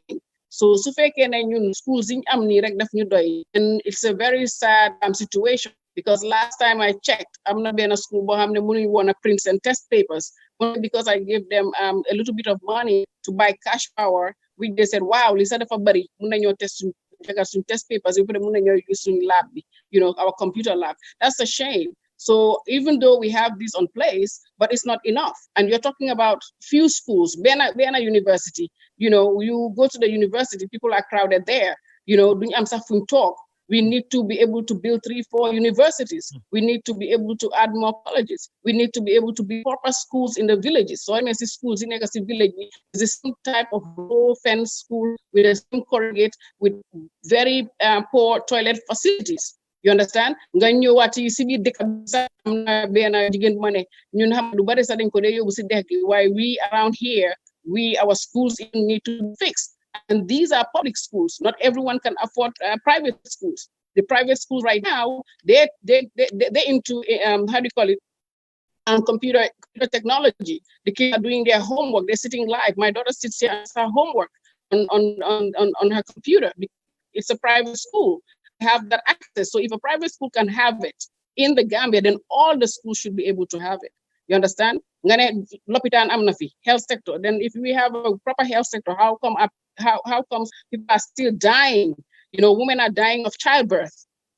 Why do right now COVID-19 go to provinces? Sunit ame corona sa ko yobu. So by the time you do donkey card yobu talibi dinner day. You understand? And we're talking about we have these things in place. We don't have anything in place. I mean, you go to the Royal Victoria. Understand issues because COVID-19 we nga wax ni sax yes unless borom am their underlying medical conditions ñiko am ñu bari rawatina Gambia almost ñiko fa am yep they are asymptomatic. Every single person who had corona in Gambia or COVID-19 bay nañ la nga ñibi sa besides the Bangladeshi guy ki fa dé yep they are asymptomatic, which means du len they living sax. But you're saying okay so nit amé corona ñu tek ko ci sereti mbam bala ñu ag ci l'hôpital bi mu dé when most of the people are asymptomatic. Do you know about that? Yes, I do. I follow the news. I follow what is happening all over the world. And like I said, we are saying that these are so-called, they had an existing condition or the condition is not bad or whatever. But you have to understand, because how many testing facilities do we have? How many testing facilities do we have right now? Who is guaranteeing that there are people that have it and we don't even know they have it? Even if we're saying understand or what is going on in the country or whatever, what the people that understand it or the people that have an understanding of the issues in the country, how come the country is so bad? How come they didn't fix it? Okay, you understand? Why saying it now? Why they didn't fix it? Even right now, why isn't it being fixed? Lan moy sa tontu se ñi wax ne danga just nekk di put new wine in an old bottle or whatever you call it because di nga ñëw nekk independent. Besides sa independence bi nekkuloo di jéema xalaat anything differently because li nga wax ni politicians yu bari the same ideas lañ am waaw dañoo ñëw ñaata school sa fi nekk amuñ school yu bari ku nekk si ñëw you are thinking of infrastructural development. I mean tabax ay school tabax i lopitaan tabax lii suñ lopitaan yi fa nekk suñ school yi fa nekk ak all the institutions we have in the country, they are broken down, they are dilapidated, they are so shameful to be in for the most part. Ba RVTA ci boppam wala yeneen place suñ fire department bi barki dem bo njaay la fire mujjee am bakaw. Fire department don't have fire trucks pour muna dem pour di fay safara yi dang leena call ñu ne seen moto dafa pan. Lopitaan yu bari amuñ ambulance sax pour muna refer people to RVTH. Schools until this minute in 2020 amna students you talk si suuf. So why are you not thinking of those type of ideas to be able to build rehabilitate, facilitate, enhance, strengthen already existing institutions than thinking about building more? Yange wa University of the Gambia, Bena mo fa nekk building more universities. What point? Why we already have them existing and we need to enhance them. I told you about the private schools that are using technology. They're using the internet. They don't go to school with books and all that. I told you that private schools have these facilities, and these are facilities we need to start integrating in our schools. I said that. So, we already have certain things in place, and we need to enhance them. We need to add to them, and then build more. That is what I mean. Because Bena rek doyut, Bena University rek doyut. Hamga, dinga fix bid neka fofu. You understand? The city is crowded. There's so many things that can be done. Come ni Malawa, man, I have my manifesto, and I have still next year December, and I have a lot to go. So I cannot sit here and be giving everything out. You understand? I'm still working on it, and I'm working on it with the youth so they can understand it. Best bu manifesto bi pare ben ko launch. Because political parties but they are political parties that have been down here for 20 years. I don't see them have schools all over the region. If I was a political party and I was around for 20-something years, trust me, I will paint all my colors over the regions. I'll paint all my hospitals all over the region. I would have been building so much stuff to the point where right now you see because they've been giving donations and monies all over all these years, and I don't see any development in that side. So And I'm just starting out. Why man before I start, ma nekk si biir dëkk bi léegi ya xale ndaw yi xam nañ ñi ma toppa xam nañ ñi nekk suma wet xam nañ what I have spent far. I dama dee jël ba jël loo xam ne sax xam nga ma joxe sax ma ñëw realize ne suma xam ne ma amuloo ma dem jënd buuru ma ne ko I'm not even holding money because I feel for the people. You understand? And to so okay, lima is what everybody is saying. But goddamn, they say the same thing, and still, since 50-something years, how many universities? Since 50-something years, how many schools? The same exist schools. There's no renovation, absolutely nothing. If a school individual is not using flush toilets, it's using pit toilets, that says a lot. Okay, you have is what everybody is saying. But goddamn, they say the same thing, and still, since 50. You know. Okay. Let's go to the house. All this area are not being developed, then we have a problem. So let them not say no. I see what is on ground. Man, I talk on facts, on things that I went and I visited, on places I've been to, and I'm sitting there and I'm looking. You know, Banjul Hospital, so they may Banjul Hospital. I'm not jigen you get people say new talk for you know, 3 days different because they are sitting there for their children because children are admitted to hospital be. You know, toga haratu mo start lolu ma jappale ko fa. You know, ñu toga and ñu yobu ko fofu ñu sé dat le ben bes sama jigen di ko jox ne man no man ko do soto da ma yar dafa daw do ko fay is for you. They don't even feed them. These are things that we need to fix. These are things that need to change. Schools, then schools, then even though it's crack with our kids used to eat. It's all that, you know. Where is all that? So yes, you're talking about these are existing, but how to fix that? So ideas are great. Let's get to the house. Naka nga ko defé yi nga wax nga def so ñëwé dañ wara tampal l'hôpital yi gëna am everything is in my manifesto. Everything is in the manifesto. Xam nga len la so everything is in the manifesto. Marie yalla dafa def manifesto bi bind la te angale la lolu mo ñu def programme si ba paré def ko ci olof pour nga wax ak askani Gambian manifesto bi xam nga time bi jotagu xam nga man sa paré nguma because I still have to get the things that I'm supposed to get to be able to sub to ISC, which is around when the forms are out. So right now I'm working on my manifesto. You have to also allow me able to do the thing I have to do to be able to now really officially get that. So you don't expect me to give all that right now. Honestly, because right now and I'm almost saying a lot of things. But when my manifesto is done and is ready, I will not even be surprised if some of the people that are watching might go and add that even on their manifesto because they didn't even have it. Lima mentioned Lima Wasa, and they've been around for a long time. So honestly, you have to understand the game in politics here. You understand? I might look like a rookie to you, but I'm not. No, I'm not. I might look like a rookie to you, but I'm not. Respect to you. The fact that you have the boldness, you have the audacity and the gospel and we know how it is. Why ñun dañ am liggéey to def which is pour ñu scrutinize leen to see fan you have time pareegulo kon parce que yow yaa génn si di mari ñu bari xamuñ dama génn dama bëgg nga déglu ma bu baax ma bi ma génn waxuma ne I am a presidential candidate. I said I am an aspiring presidential candidate. That means I am an aspiring presidential candidate. So that means I'm preparing myself because right now IEC cannot give me the forms because I can only get these forms in December because they give them 1 year prior to the elections. So, but now as an independent candidate, I have to mobilize my people. I have to mobilize people to work with me, to talk to them one-on-one, you know, bring people together to support my idea and stuff like that. At the same time, I talk to the press, jox leen li ma leen di jox, ay tamit ngeen baalal ma bàyyi ma man tamit am loo xam ne na téye because su ma leen joxee yëpp daf maa gàtte yoo xam nga li ma wax. You understand? When the time is right, trust me, you will get the book yourself. I'll dedicate one and I'll... You think people have time to wait? This is the time for a lot of people. Yes, we do have time. Elections is next year. The manifesto will be done this year. The manifesto will be done this year, inshallah.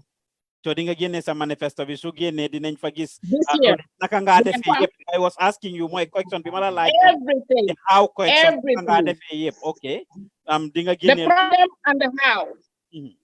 di how ni nga ko defee di nga ko génne parce que loolu lu am solo la Yep. yomba na politicien bu ñëw Yep. taxaw ne dinaa def lii su ngeen ma sànnilee dinaa def lii dinaa def lee dinaa def lele waaye waxuloon nit ñi naka nga koo defee loolu la laaj Xam ne nga nañ ci boobu xam nga man bi maa ñëw si plateforme xam nga dama wax ñëpp ne man dama am manifesto man gis naa politicians yu bëri yoo xam ne dañ génna and they didn't even have all of what I'm saying but I do and the reason why the manifesto is taking long is because mama am used yoo xam ne ñoom laa toogal because dama leen ne ngeen sona si gannaaw politicians yi and you don't belong because you're not sitting with them to read the constitution that they have and all the documents that they have milita buñ paree ñu toog ñu bàyyi leen gannaaw because all they see you as is you're not but an errand boy now I want you involved sit with me let us look at the manifesto what it is that you want what it is that you're lacking what is going on in your communities we look at that we sit together we edit it so we do that every 3-4 times 3-4-5 hours a day guys dañoo runga beta bokoto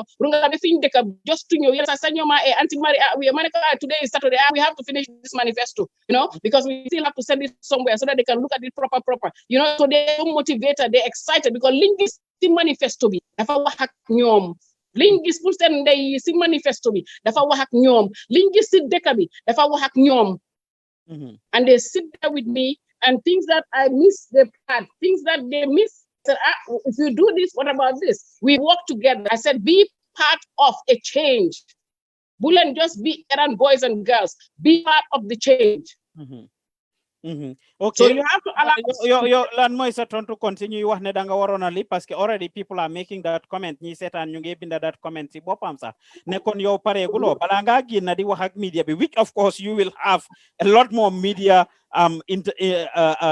invitation pour nga wax ak media bi but then ndax da nga stop talking to the media parce que so demee these are the relevant questions that you will be asked since ni nga no I came out okay I don't know whether guys I'm nga Gambia dañ miin benn façon yi politique dañ miin benn façon yi politique mooy xare ba pare announce ñu lifin ñu génna man nag since I'm an independent I said I am an aspiring independent candidate that means hey, I'm aspiring to run for 2021 now I am an independent candidate this is what I'm about to do this is I need supporters I need people to come with me because I'm starting learning. Understand? Now, if you understand what aspiring, that means I cannot say I am already because I did not submit what I'm supposed to submit because the forms are not going to be ready till December. That is when ICE can give me those forms. So I am allowed to say I am an aspiring independent candidate. So why so lolu? That means me no money. So money I'm aspiring. Come now with all my tools and start running my mouth. No, I am aspiring. So everything is being prepared. We are working on our manifesto. We're working on all the things that we're supposed to work on. And inshallah, even with this banyo FOMC, take us with manifesto bi pare, binyo def announcement bi. Announce new read lingua Mota Mandela, I cannot give all because right now lima fi wax rek li nga xamne ñu am agenda dinañ ko jël dem bu ko def sen agenda but let's see whether it's doable because fi Gambia dañ la copy pour implement ko ça is a problem. Why man lima def ci paper xamne la is doable is implement nga mën nañ ko def implementable wi sax mën nañ ko you understand because it doesn't take a rocket science to do that. Why ngeen jégal parce que nit ki tamit dama announce ne I'm an aspiring pour prepare suma bopa whilst I'm preparing myself there's other things I'm preparing December everything will be out that's when I'll get the forms and then I can do all share all that li nga wax nonu d'accord na ci bu baax ne suñu dëkk bi li Sénégalais di wax pirate wala France dañ ci overgaaw ne idea mané li nga wax nonu ne suñu dëkk bi dañ gaaw ci pirate dañ ci overgaaw dañ ci idea te duñ ko défé ni nga ko doon wara défé yow sax lolu d'accord waaye man lolu dama ci jaar Gambia I went through that in a bitter way and I don't want to go to that because it's not necessary but I went through all the dunda ba luma gene wala luma wara def rek ñu try pour def ko you know and it never works out the same way understand it never works out the way it's supposed to be So now I've learned my lessons. And when you learn your lessons, then you have to be more careful and you guide your things. When they come, even you manifesto, we on a PowerPoint presentation. Man, I don't see any political party officer with a PowerPoint presentation because they cannot even operate their computer. So we do all that, and I teach these young kids how to do all these things, and I allow them to set up to do everything. Why? Later. Parallel print for, put them all in a nice booklet, and everybody will have it, because we want, even if two yala okay, hamga do more talk. Guess what? We want those things that we have, our 10 cardinal pillars, to be implemented in this country, and we make sure it is implemented, because it's for the women and the children and the youth. Okay. Fair enough. Ñan ñoo la ngemba mari in terms of ñuy la jox xaalis wala ñi la wara jox xaalis, ñan ñoo nekk sa gannaaw, ñan ñooy nekk ci su fekkee ne taxaw nga as président. Di ngeen ko gis inshallah, di ngeen ko gis billahi, di ngeen ko gis. Wax ñu nag mari nag ñan ñoo la ngemba nag. Ni nga amee confidence yow nako am na la ngemba. Xam nga yaa fi man. Xam nga bii du suñ first interview. Xam nga bii du suñ first waxtaan. We have a lot to go. De way me ñu rek bari bu ko ñoo xam kan mo nekk sa gannaaw. ñu si me. Gis nañ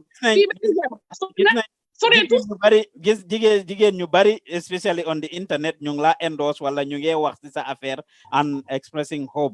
Depuis barki demba the past 3-4 days really you dominated the headline ci dëkk bi. You bari daal gis nañ ne of course you wala yaakaar nañ ne am nañ potential ci yow, so kon may ñu rek ñan ñoo nekk sa gannaaw wala boog su fekkee doo ñu wax boobu lépp. Jigéen ñi xam nga lu tax ñuy def loolu, xam nga jigéen ñi def loolu because xam li ma wax. Ku nekk yaay rek am doom rek, ka doom bi nga toog bu set eewu di seetaan amul liggéey mënut a dem indi, yow yaay ji di jóg di dem struggle di jël enu sa lifin di dem jaayi. Xam nañ li ma wax.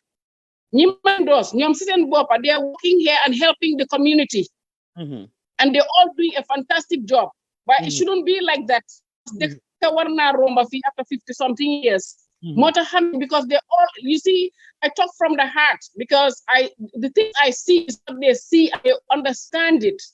That is why they're all standing in solidarity, because we never because kii su nekk suma doom bu fekkee ne man suma doom is not is privileged to be in, so but I have other kids that are not privileged, and I'm helping them.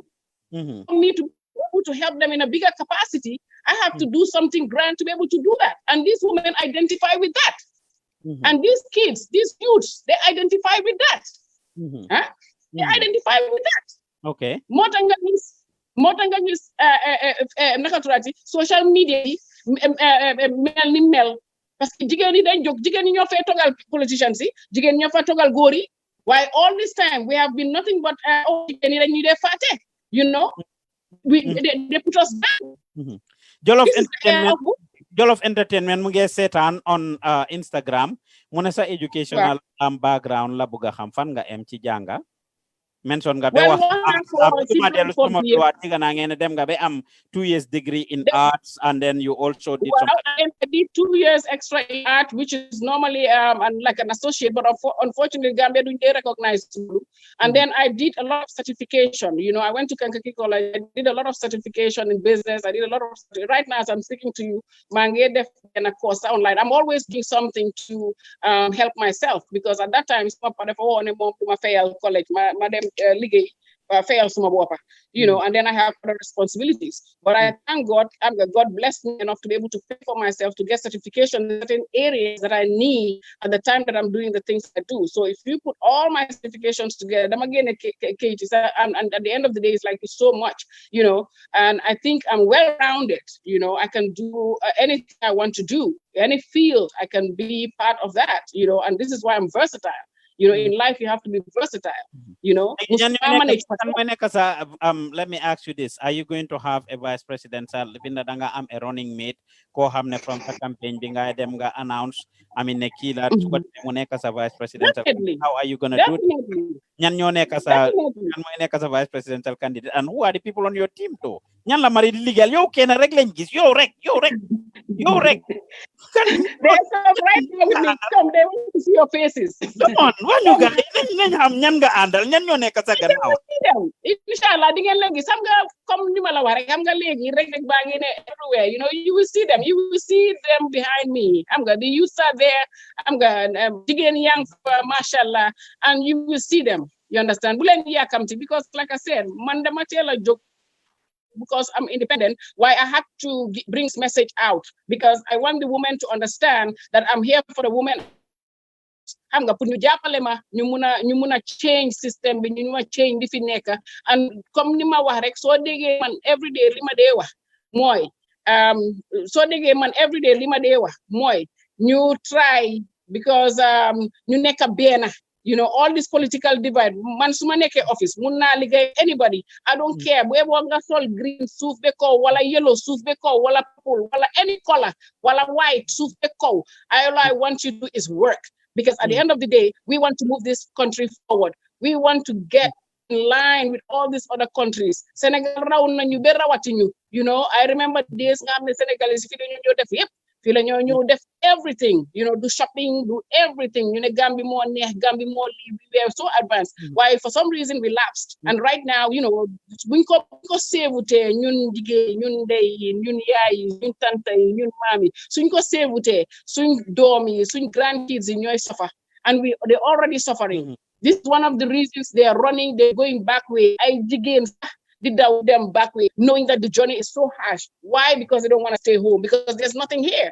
And then we turn around and say the youth are lazy. We turn around and say the youth don't want to work. But you cannot say that because there's no platform for them. Man, you see ma ligay, like you see ma ham. Even you see nga ham ne ñu si lamba di bore. Yo, ham nga it's sad na ñu ngay wax ne man bore rek la amal. Do you understand that bore is one of the most disciplined sport? It's disciplined. Because and then it's all about calculation. Dégg nañ nga wax loolu of course si sa interview si ak keneen yi duñ dellu si waat ci loolu. Yes, it's all about calculation. Lutakh Gambia Du Dem soo jógee ci Gambian Talent TV, Rasbi TV mu ngi seetaan on YouTube mu ne I think you should be an example for the Gambian women. Single mom in presidential elections. Let's see what Gambians think. Oli Webster mu ne go girl, even if you don't win you will motivate more women to come out mu ne soo winute itamit sax di nga motivate jigéen pour ñu génn si ñu decide pour join la and the like. And then we have to define what winning is. The fact that I'm bold enough to get I feel that I have already won. Wow, mu ne di nga motivate a lot of women. Oli Webster mu ngi seetaan on the Marima laaj la about this picture here. We saw you during the inauguration of the OIC building. We saw you there in a picture where you only have cabinet ministers, ambassadors, top government officials ak Chinese with the president. Yow yaa ngi noonu sol sa mbaxana bu baax, of course jàppa sa caractère sol sa black bu baax. People want to know why was Mari here? What was the connection? Parce que if you look at this picture, everybody you see in this picture, ministers yi la, top government officials together with the Chinese. You toog rek gis Mari ci diggante Mamboure Njie ak Minister of Health. What can you tell us about this picture? Well, biñ defee 3 years jot na bi ak 5 years jot na bi. I just got invited as a citizen. Somebody that did something grand for the country. People were invited. Everybody was invited. So we say little crowd direct. There was a lot of crowd. Why? Go ahead. Yes. So wow. Go ahead, Mari. Déglu ma fi, bul déglu fofu. Go ahead. Wow, dafa am luma don distract. Okay. Sorry. Continue. Ñu ngi la dégg live. Wow, because the def this mediation between 3 years jotna and 5 years jotna. So bima ko defé they invited me, as somebody that had done something grand and something great for the country. And I appreciated that because ñi du man kenn rek lañ invite. So xolé ñep ñu ngi leen invite. And then when they were taking the photo shoot, I was ushered to join and take the photo shoot. So I was really how do you call it? I felt honored to be part of that, to see something being inaugurated in the name of, His Excellency Sir Dawda Jawara. And I think that is history in itself. So I was really honored to have been there to represent. Oh, so why natal bobu lolu kay dem nga fa ñu bari demoon nañ fofu even yeneen political party leaders yi demoon nañ ci inauguration YC building bi natal bi ma wone why were you in that picture? You were the only one person. I was standing close enough, and when they were taking the pictures, somebody ushered me to get up and be part of the picture. So I climbed up and took a picture. I mean, later the pictures were going. Man ma def rek natal bobu because bobu suma natal la. Why other people went up and they took photos. And I think if we are working as one Gambia and we are all Gambians, and I'm invited to go to an event that is so notable as our first president of the Republic, I refuse that, and I should be part of that history being made. Mari ñu ne baro mo la form Mari. Baro mo la form pour distract rek. Pour eventually mu buga suñ démé second round constitution bu S bi dafa empower 51% more because absolute majority lañ wara am mu or ko ne du ko am muy jema form ay patcha yu sew so that second round ñi nga jotta mobilize ñu ñew yok ci mom pour mu win lan moy sa tontu ci lolu. Barode, His Excellency Adama Barode, foog naa ne bi ma commit that time foog naa mu ngi Fajara. It was on 2 occasions yoo xam ne xam nga xëy na du ma xamee sax man even 3 years bii nii ma def ak 5 years yi sax this mediation I never got to meet him because that was not the agenda. So bu fekkee ne nit ñi xam nga fii nag ndeysaan dañ laa tuubal anything that they see that is good is unbelievable. You understand? When something is good, they always have to tie it to something. And unfortunately, society being tekala. Man, yalla xam na ne, I've not started with Adama Barrow since he went to State House, until people can attest to that. Man, mostly my work is centered towards going to the ministers. I'm mostly in the Minister of Tourism or Minister of Youth, because these are the ministries that I work with to help the youth and to try to push them so we can work together to help the youths of Gambia. So man lolu moma ñor sitting with the president, what do I have to sit and talk about? I mean lima def pour deka bi pour 3 years jot na ak 5 years pour deka bi sel la ko defé 3 years ñu gis len they are peaceful, they just want to have a platform, they want to have a voice. Lima def na ko te jam am na te lolu mo ëpp solo. So Barrow formul la.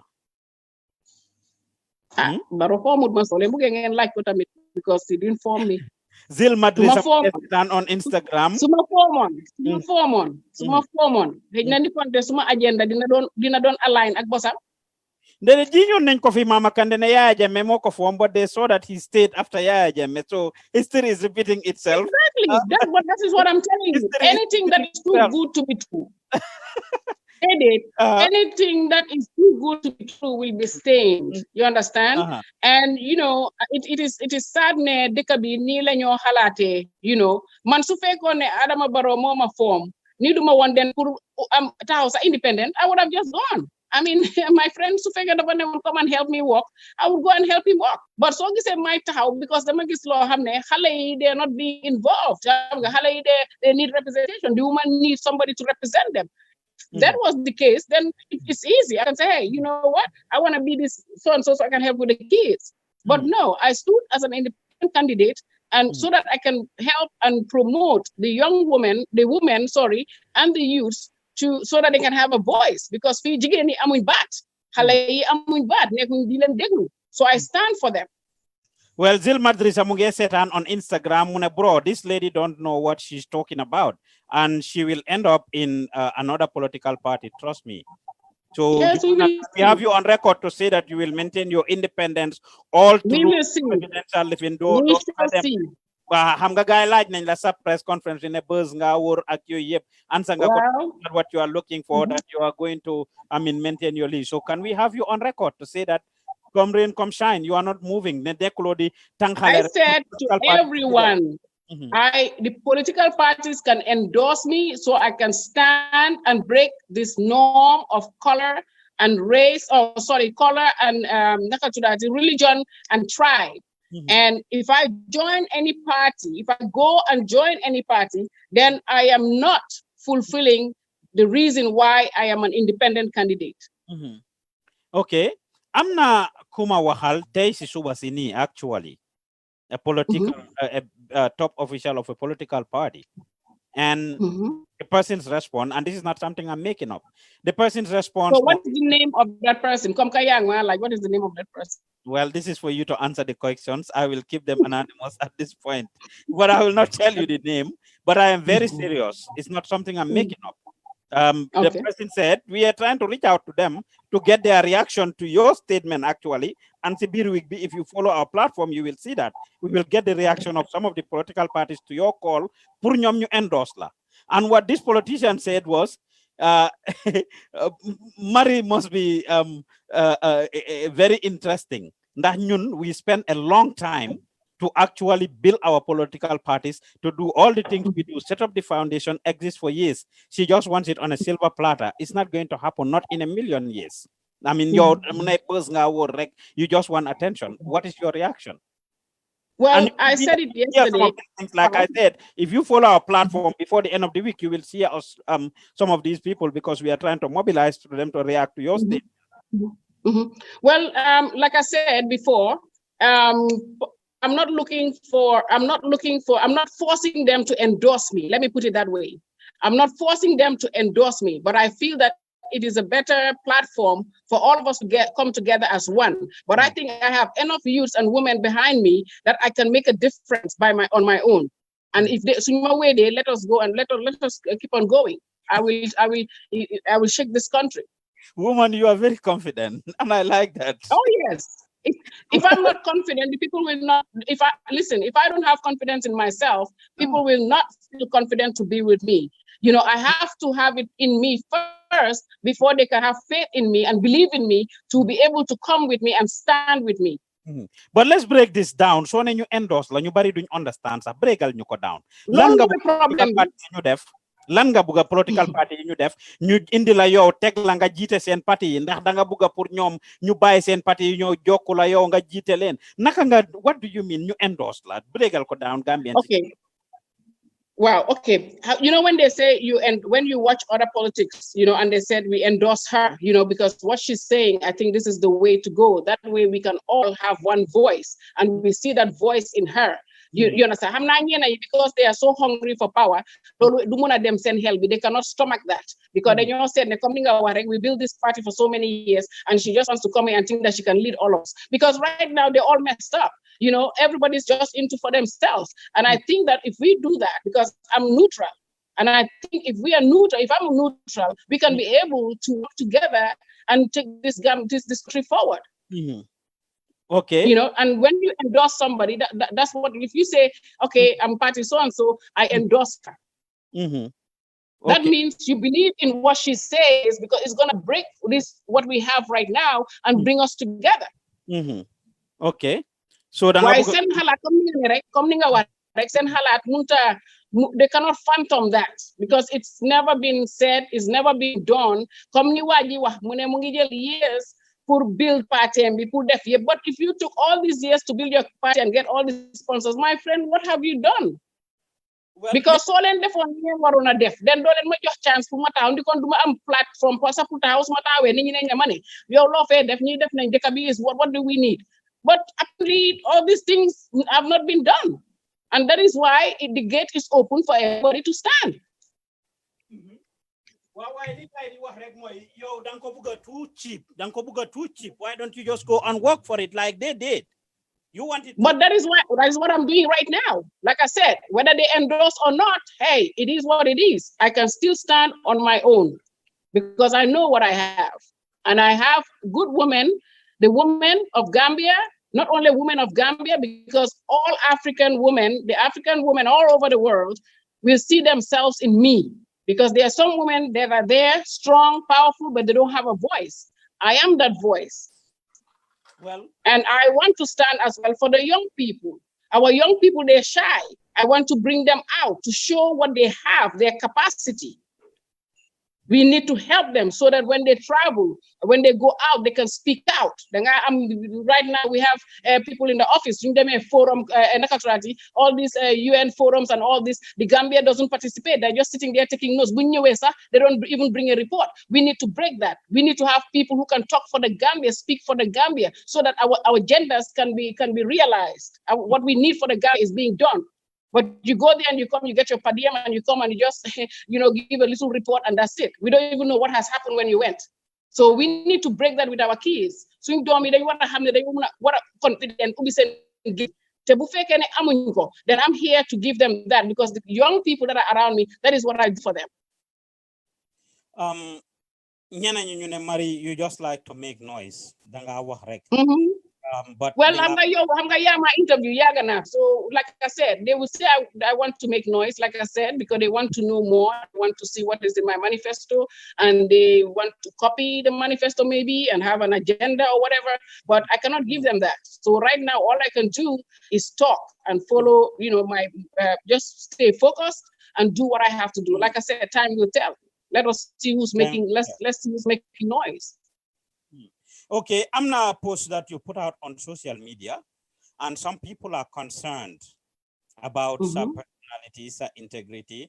This Facebook page, when you went there just not long ago, see a very COVID-19, and this is one of those posts that you actually shared. This is the, basically, you did not write the word shit is what you are going to write. Excuse my friend, that I'm talking about. At this point and time, which country has the time for workshops and forums? Gambia, please stop this nonsense of trying to divert funds. Start whatever you said. What is your reaction to a presidential candidate? I mean, and you are very arrogant. From what they are saying, press conference, some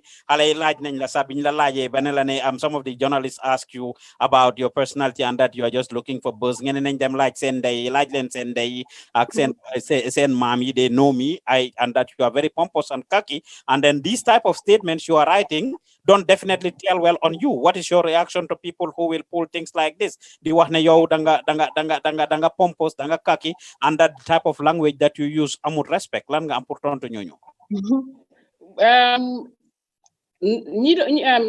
language. I never use the demal license day. Kone demal license day lolu sagala. Demal like ni hamuñu ma manelen Monday yaga fi, you can play the audio or the video again. Why because you guys are young and you don't know me. But if you ask your families or your parents, these are people, because Mangewa in generation time, they remember me, they know me from back then. So that is what I meant. Why Smoko Bugona, because I was speaking in Wolof, Smobugona one day, the man them get license they accent by, but I never said that. You see, sometimes over here they take it out of context, or maybe they don't understand the English I was saying. I said, go and ask your families, or parents that have been here, or they might know me, somebody might know me. That is not go and ask your mother or go and ask your father. No. And people that really know me know that I'm not arrogant. I'm the most down-to-earth person in this Gambia. Man gisna arrogance. You understand? Because don't talk fee, $10 million, which is over $500,000, $500 million, and then talk about what they spent on that money.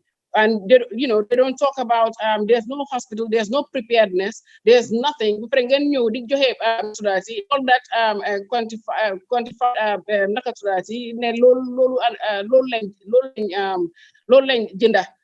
spend, allowances and stuff, nothing was done with that money. And that was not even the only money that came out. There were other COVID-19 monies that came in, and where's that money? Later, when I posted that, and the actual, inventory came, or the list came, everybody was mad. So how about we go into all those posts where people were really mad and now really insulting the government? You understand? Man, I was mad because I said, how can they take this out and then talk about, spending it on allowances, So, but then the point is, Mayma rek ñu ne dañoo def dañ def how do you call it workshops, ban dëkk nga gis muy def workshop on COVID-19, ban dëkk nga gis ñu am time di ne dañoo train, koy train, what are you saying, who are you training, and what kind of workshop are you doing to sensitize people on COVID-19? This is an emergency.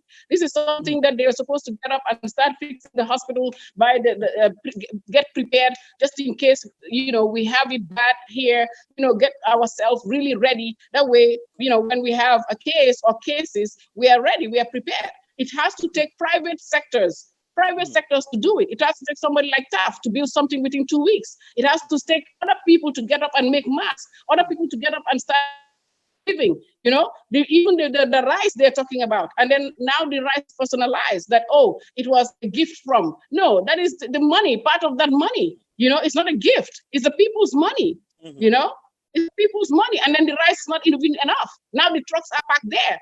And apparently they're old or something like that. They're not paying them. They're all packed inside the Makati Square, Lolu bayala. Because trucks you have heavy. That's another infrastructure they're spoiling. That is our Makati Square is a landmark, So the list goes on and on and on. So people can sit here, and the people that are saying all these things, they're saying it because of their party affiliation. And this is what I'm talking about. Until we stop this, we're not going to move forward. Because people will see the truth. They'll see the actual truth of what is happening, and they will just choose to ignore it. And then they wonder why some of them, their lives are miserable. When I'm not political parties to have send members illegal, they don't pass, but they will never say that. They will never speak the truth. They will never speak the truth. Usman, then we wonder why the government is going forward. Defend. We cover up everything. We're going to have a problem.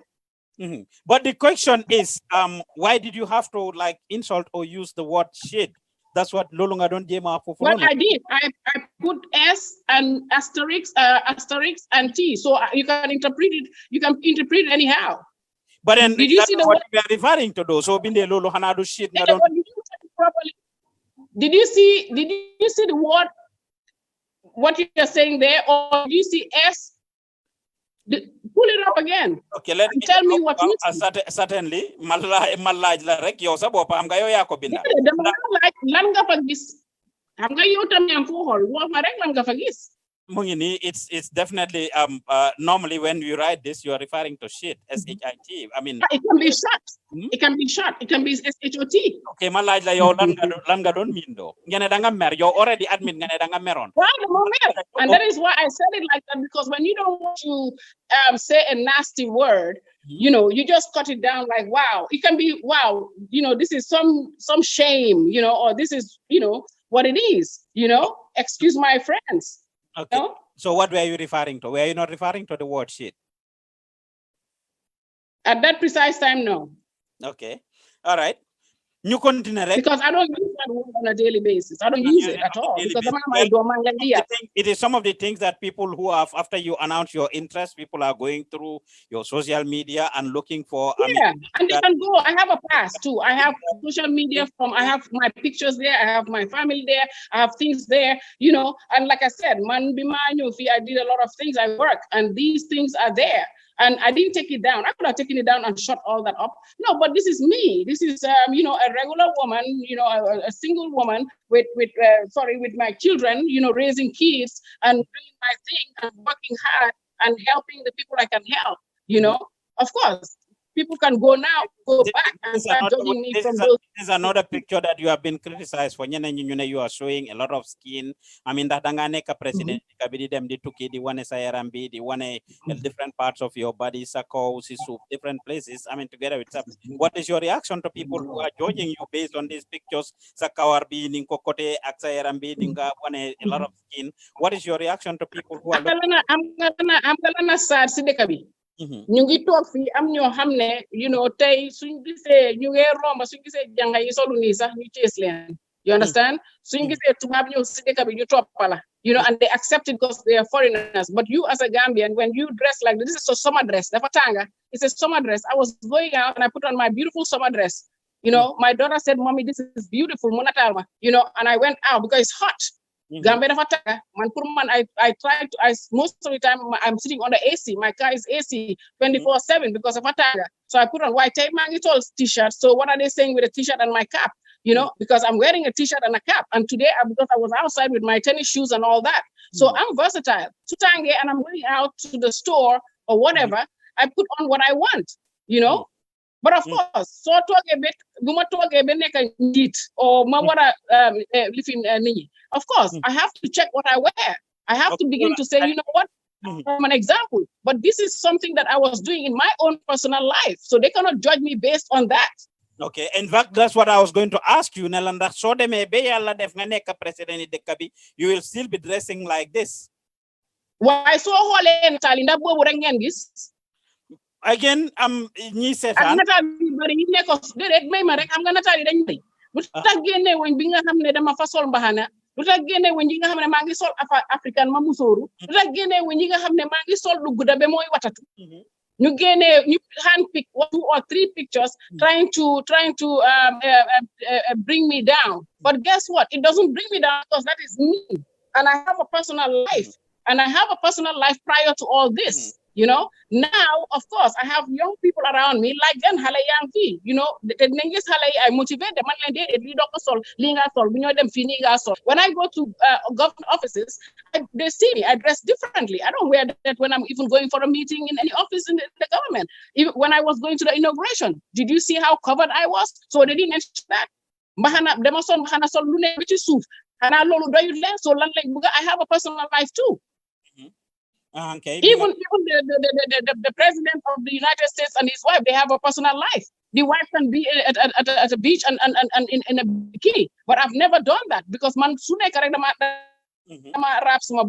so they cannot define me based on those pictures that I had in my personal profile. Living my life. Yes, of course. If you are doing something else like what I'm doing right now, running for the presidency, I have to now begin to look at my wardrobe. I have to now change my wardrobe. I have to watch where I go. Then things are different because I'm now standing as a public figure and I have to motivate. Exactly. Why didn't they show these pictures?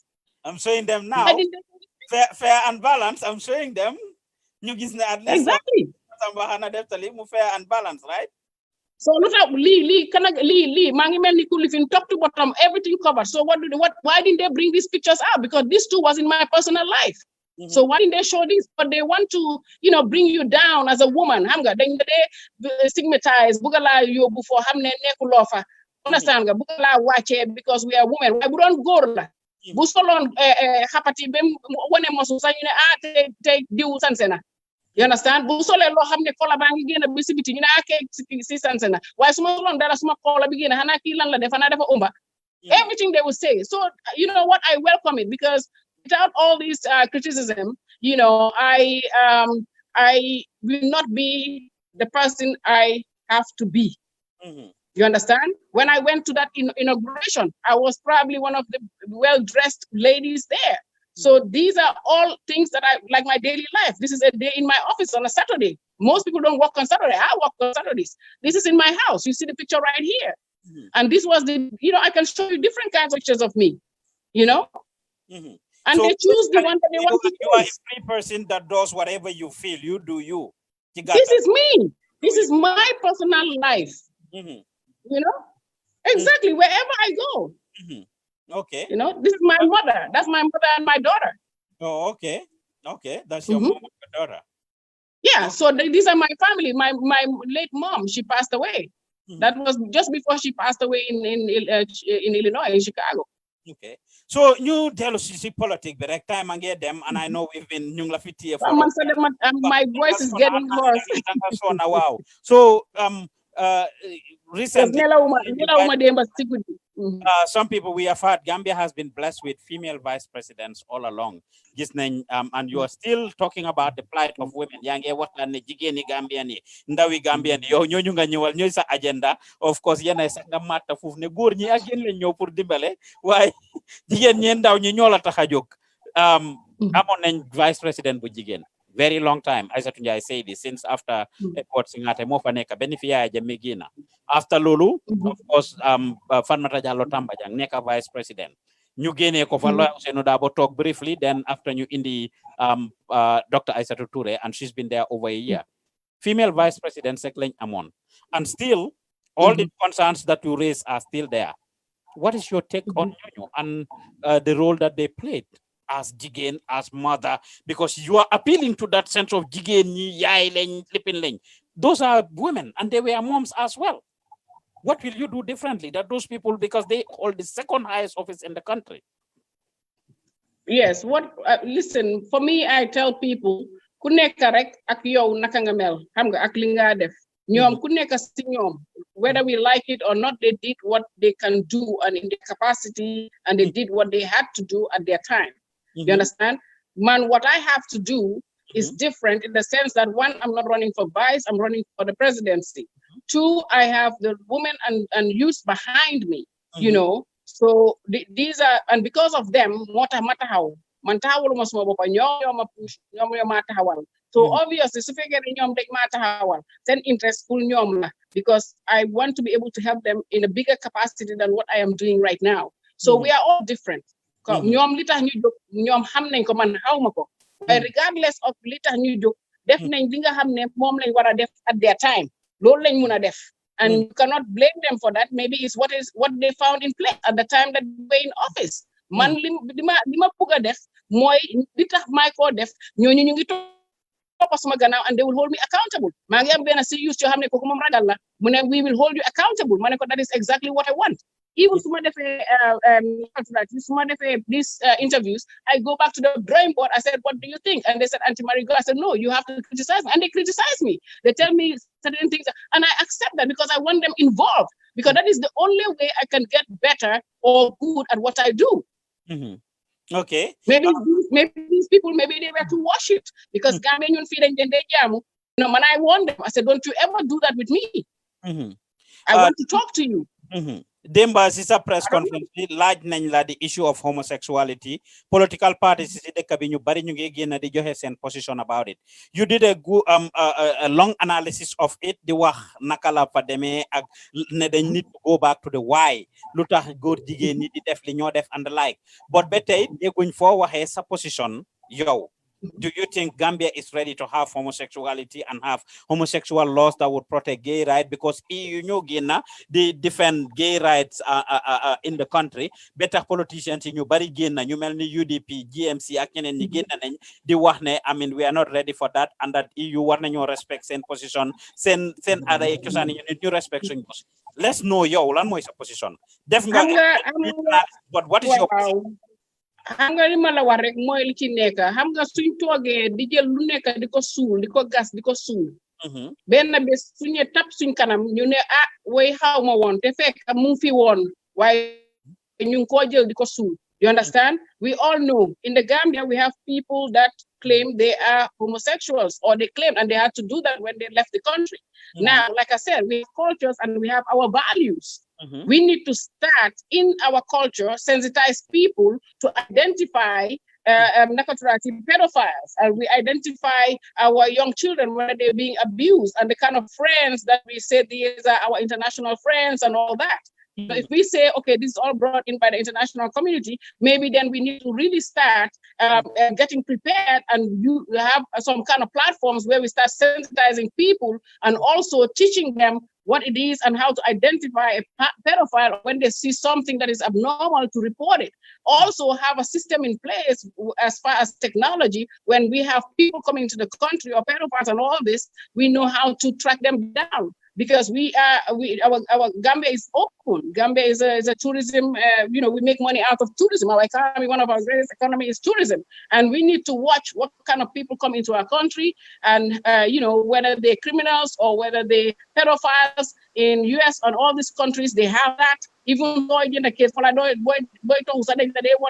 in same neighborhoods, they will even show you, a certain radius of the closest person that you feel is a pedophile that is around your area, just to show you security of the area for your children. So we don't have all these things in place. And these are the things, Mota Manila, Gambia, if I want to move forward, if we have this technology and all this, it will help us to eliminate this kind of tourism.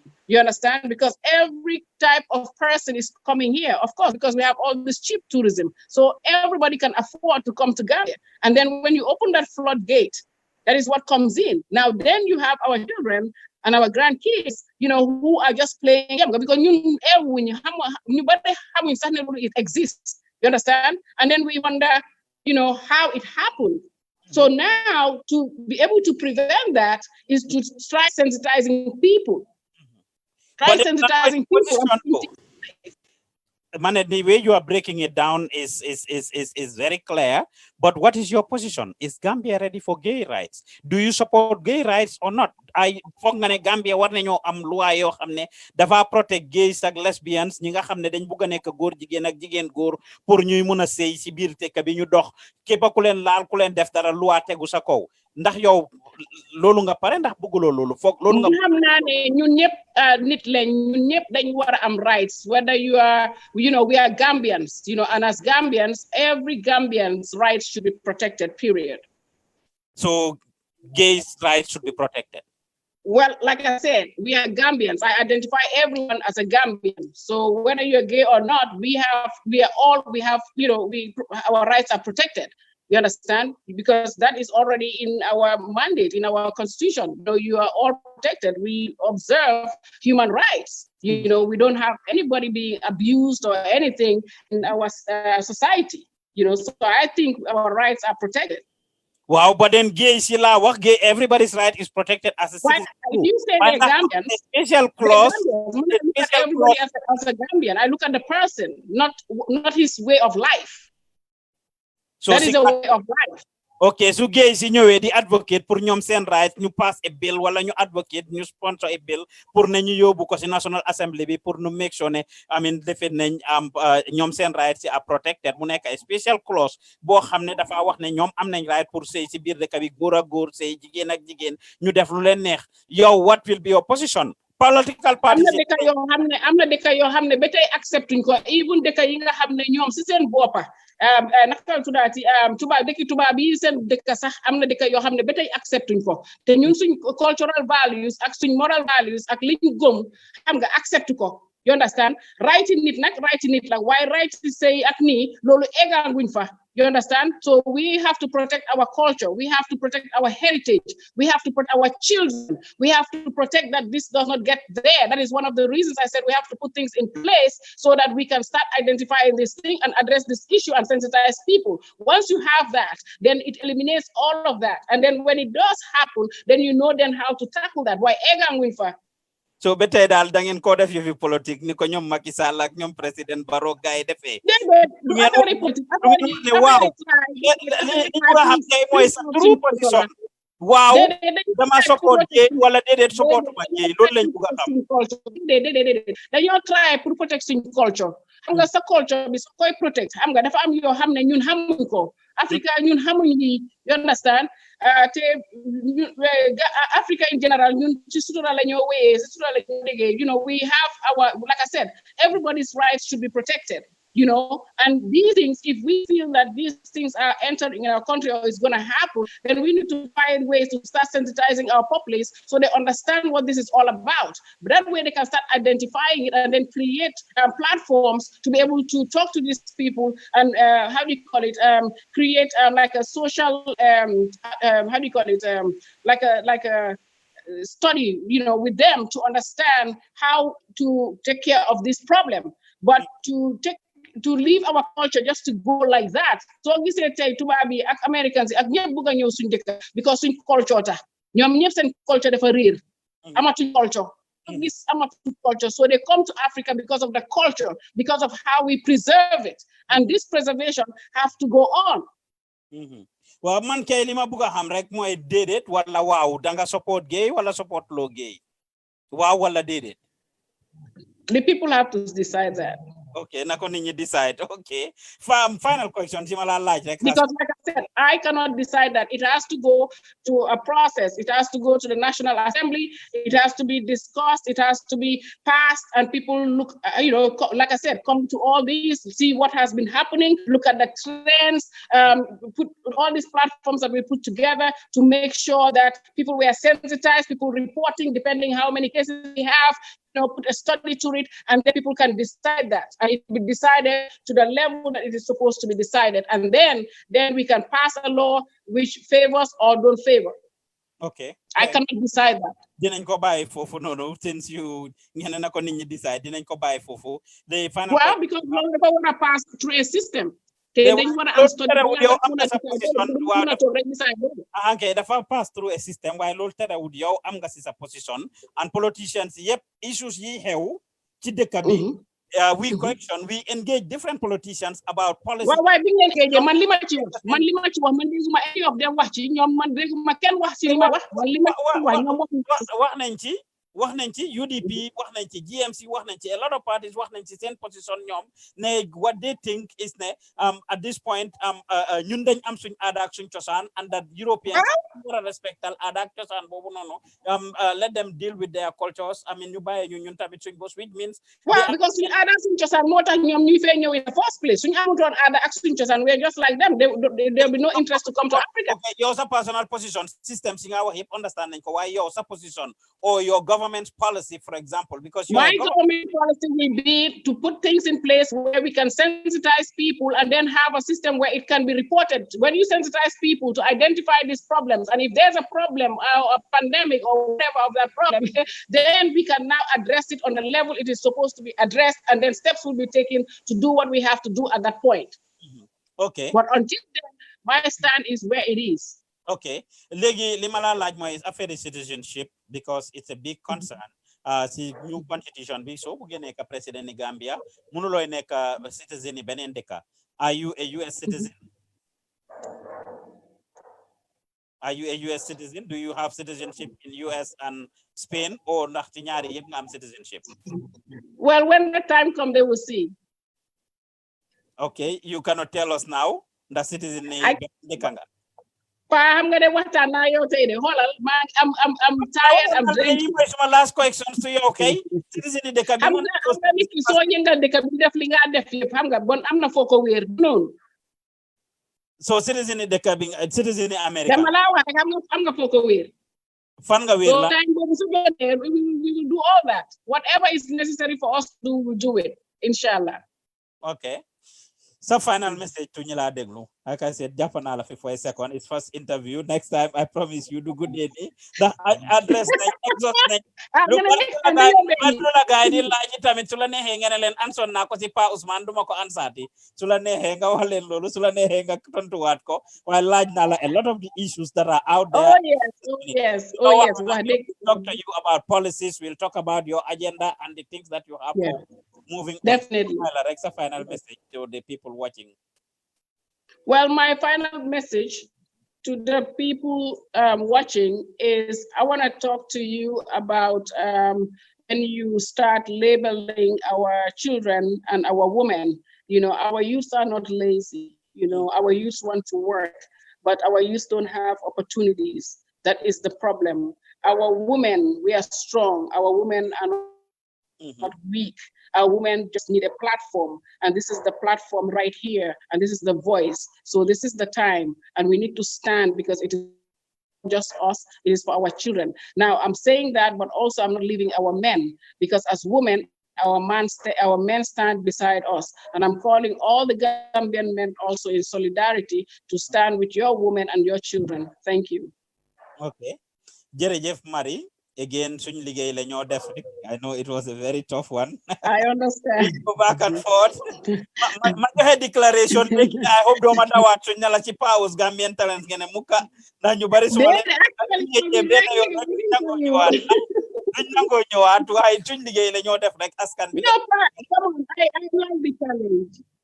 okay, don't you know, right?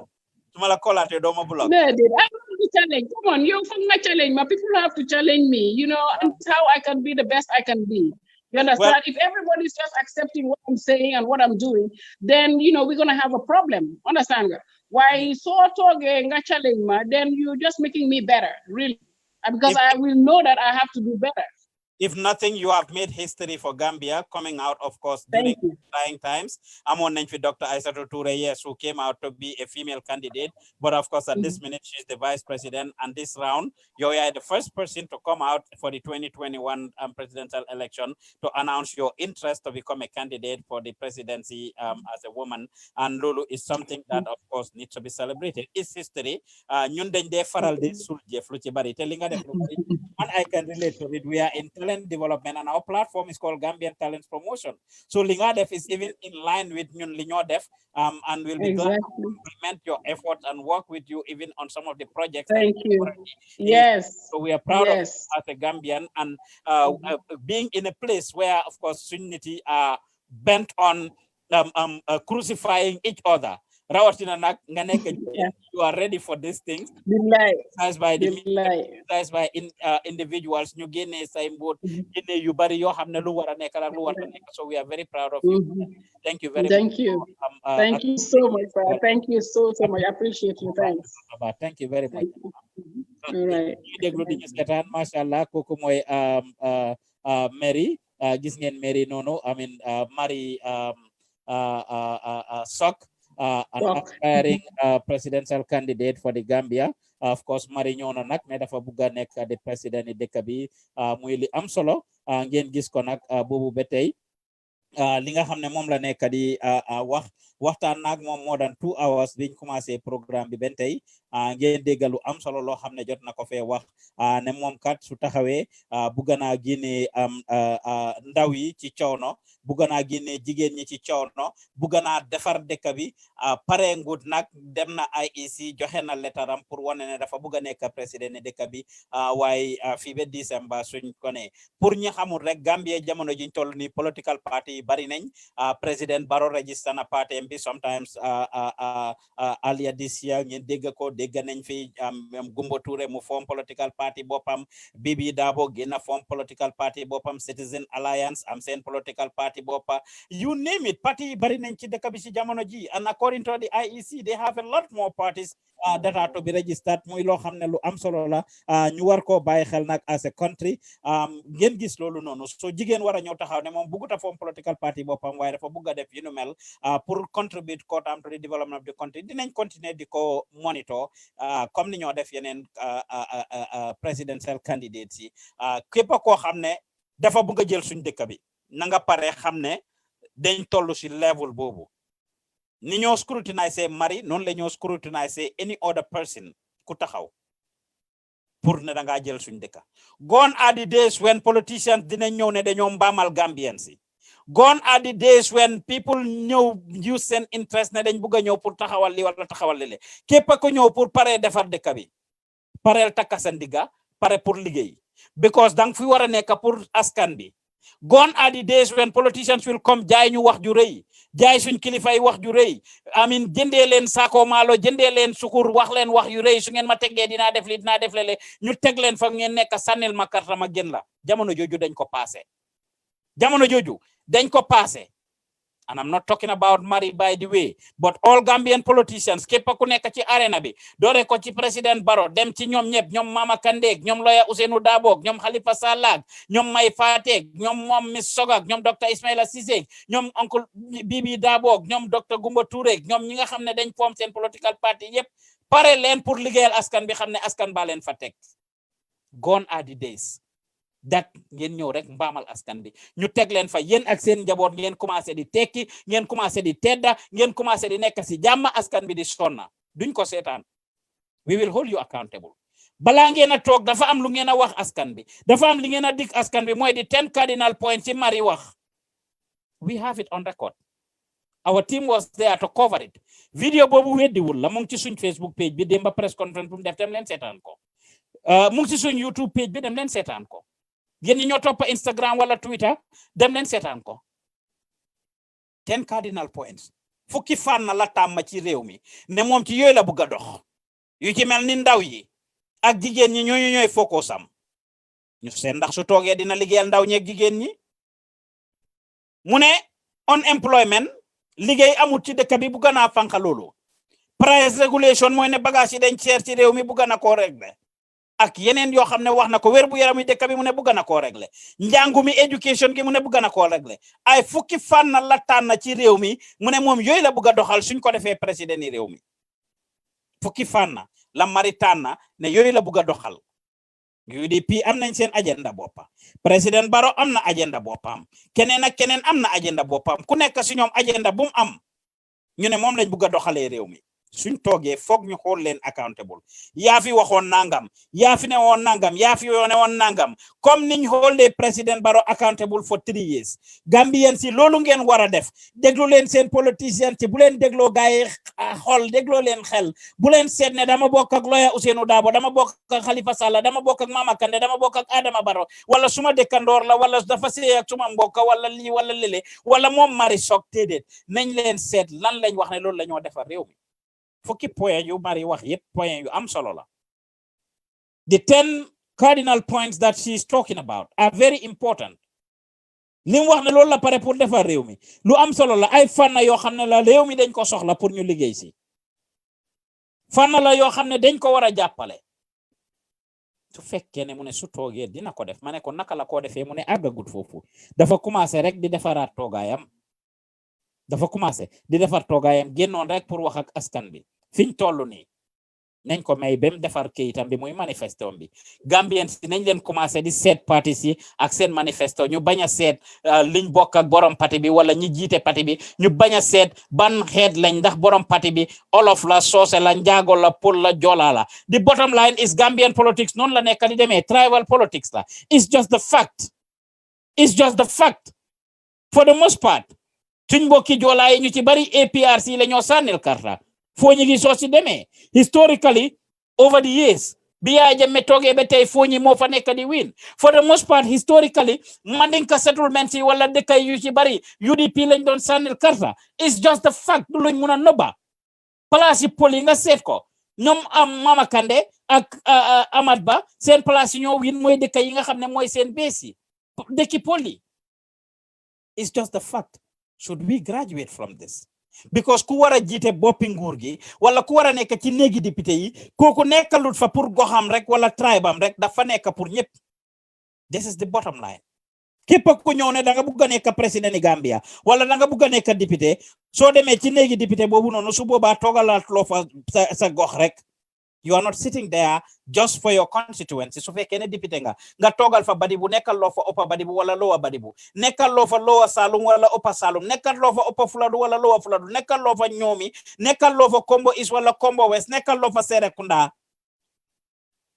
That's the bottom line. Nekkal loo fa Banjul North, South or Central nekkal loo fa Ñaani wala Fuladu nekkal loo fa Wuli wala Sandu.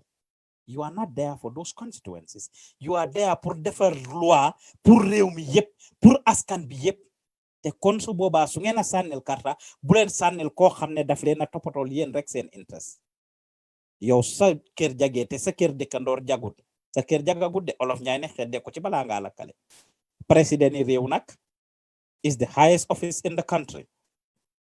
Number 1 citizen képp kuñ faa teg dafa war a nekk ku competent dafa war a nekk ku fasaha ku mun a wax ku selfless koo xam ne am na dëkk bi at hard ku xam lum paree def ak lum bugg a def so ku ci sànnil nit karta nag ngir yéen a bokk xeet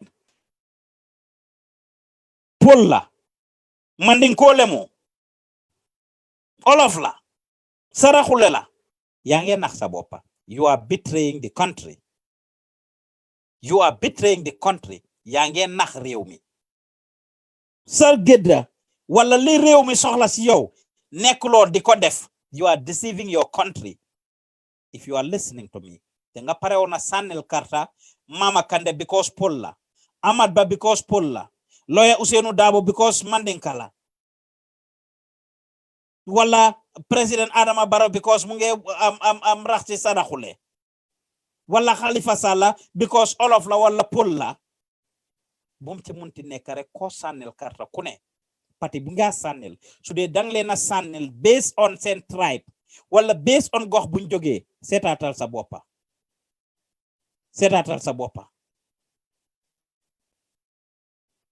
this is a fact tribal politics moo nekk di dox Gambia for the ages nag neexuta wax ñu bari duñ ci dugga ñu bari duñ ko wax but it is the fact moo nekk Gambia and we need to graduate from that.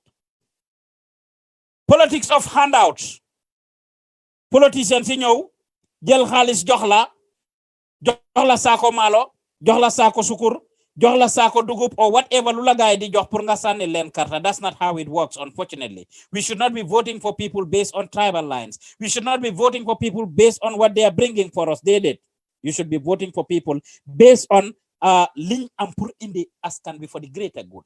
Su nit ñëwee jox la njëgi ataaya su nit ñëwee jox la njëgi saako malo nit ñëw jox la xaalis pour nga defal ko lii wala lele nga decide ne danga ko sànnil karta ci foofu nga ma ci lim la jox noonu rek kon nañ leen ko seetaat toogaay bi yàgg na dinañ ko fi dog Lutakh Gambia Du Dem show la dinañ leen indil yeneen plateforme COVID-19 bi mu ngi ci Gambia ba tey Ministry of Health ñu edda leen duñ jeexal programme bi te edduñ leen seetaat leen seen boppa bu baax a baax seen counterpart si muy Sénégal démba di suñ nawle yi démba ñu ngi ko post si suñ page bi yéen ñu ñoo toppa di ñu seetaan where Sénégal right now have over 3,000 ak cases ak lu tegal Gambia ñu ngi toog si jamono ji nii ba tey di nax suñ boppa ne amuñ up to 30 cases of COVID-19. Nima ko yaga waxe rek on all the shows that I did gomuma ko. We are either not doing enough tests wala suñ test kits are defected. Suñ test kits nekkuñ di dox baaxuñ. Jamono jiñ tollu ni when WHO predict na ñun ci jamono ji ni June biñ nekk ni ak July bi ñoo jublu si ni depuis May ba June July ñu ngi jublu si suñ peak bi which means ne Gambia ñu ngi expect pour am 181,000 cases of coronavirus. Téeméer ak juróom-ñetta fukk ak benn junne case ñi wax ne dañ am coronavirus COVID-19 out of which about naka lañ ko ooyee 3,000 should be in critical condition jamono ji Gambia ñu ne ba tey 30 cases lañ am of coronavirus bàyyi leen naxaate bi we will strongly say this either our test kits are defected suñ test kits yi ñoo testé nit ñi baaxuñ wala boog nekkuñ di test nit ñi enough social distancing bi ñoo wax gis ngeen nataal yi nga xam ne ak vidéo yi nga xam ne post nañ ko ci julli ji pour naka la réew mi nekk di doxee coronavirus gi gis ngeen nit ñi naka lañ nekk di tayuwante ci biir moto yi ci marché yi ci ferry bi everywhere foo xam ne public transport wala public gathering dafa am nit ñi respectuñ ko ba tey nit ñi ñu ngi doxi seen business in fact ministry bi ñaata fan léegi amuñ seen press conference bi ñu ngi relax ñu ngi bàyyi seen loxo because minister bi génn na wax the corruption involved dégg ngeen Mari Sok lim fi wax ci li tax mu bindoon that word sheet ak that word bi mu binda ci plateforme bi ak yooyu noonu yëpp gis ngeen ko di wax ne dafa meroon lan la meroon li gaay di wax loolu la mer li gaay di wax loolu la mer xaalis bi fan la nekk fan la xaalis bi dem ngeen tal xaalis toppa xaalis minister bi moo ibigee meñam wax ko ne xaalis bi lañ gën a tal dan faj corona dan toppatoo yëfi corona seen padeyam yeeg yi ñoo am ñoom ñi ñoo oye frontliners di ko xëccoo di ko njattante di def seen yëfi doma yi def yëfi doma di séddoo xaalis di toppa xaalis instead of ñu toppatoo nit ñi nga xam ne dañ feebar toppatoo ñi ñu war a test li Mari wax she has a very good point ñun ñëpp as Gambians we have a right to be mad dañ am right pour mer kon ñu ngay ñaax ministre bi ñu def seen liggéey ni ma ko waxee ndiki démba lañ post that picture di leen wan Sénégal ñaata nit ñoo fa am corona ci jamono jiñ tollu nii ñaata nit ñoo am corona in Sénégal as of yesterday it's not yofi caaxaan they are in the thousands ñun Gambia ñu ne amaguñ 30 cases of coronavirus ñu ngi foyee suñ boppa ngeen seet ñaata Gambians ñoo nekk di dee recently rawatina ci mag ñi rawatina si ñi feebar ñi amoon underlying conditions lan lañ foog ne mooy rey gaay yi suñ doon test gaay ñi dee yépp ñu leen a dégg seen mbokk yi yóbbuwuñ leen lopitaan ñu ne la boromam dafa feebaroon what is killing all these people lan moo leen nekk di rey go back and check it out what is killing all these people nañ leen test ñu seet def nañ ko di what you call it naka lañ ko ooyee the guy from Bangladesh the Bangladeshi national moom bim dee ba pare lañ ko door a test are we testing the people that are dying in the country as of Demba Senegal registered their 41st death ñeneen fukki nit ak benn nit dee nañ Senegal of coronavirus. 41 people. 41 people died of coronavirus as of yesterday in Senegal. 3,429 people ñoo ko am as of yesterday. ñetti junne ñeneenti téeméer ak ñaar fukki nit ak juróom ñeneenti nit ñoo am coronavirus Senegal démba. Yes, seen population bi mut nañ ñu 4-5 times. But still, thousands mënuñ ñu ko rawee. We are a small country te nekkuñ di toppa sarta yi.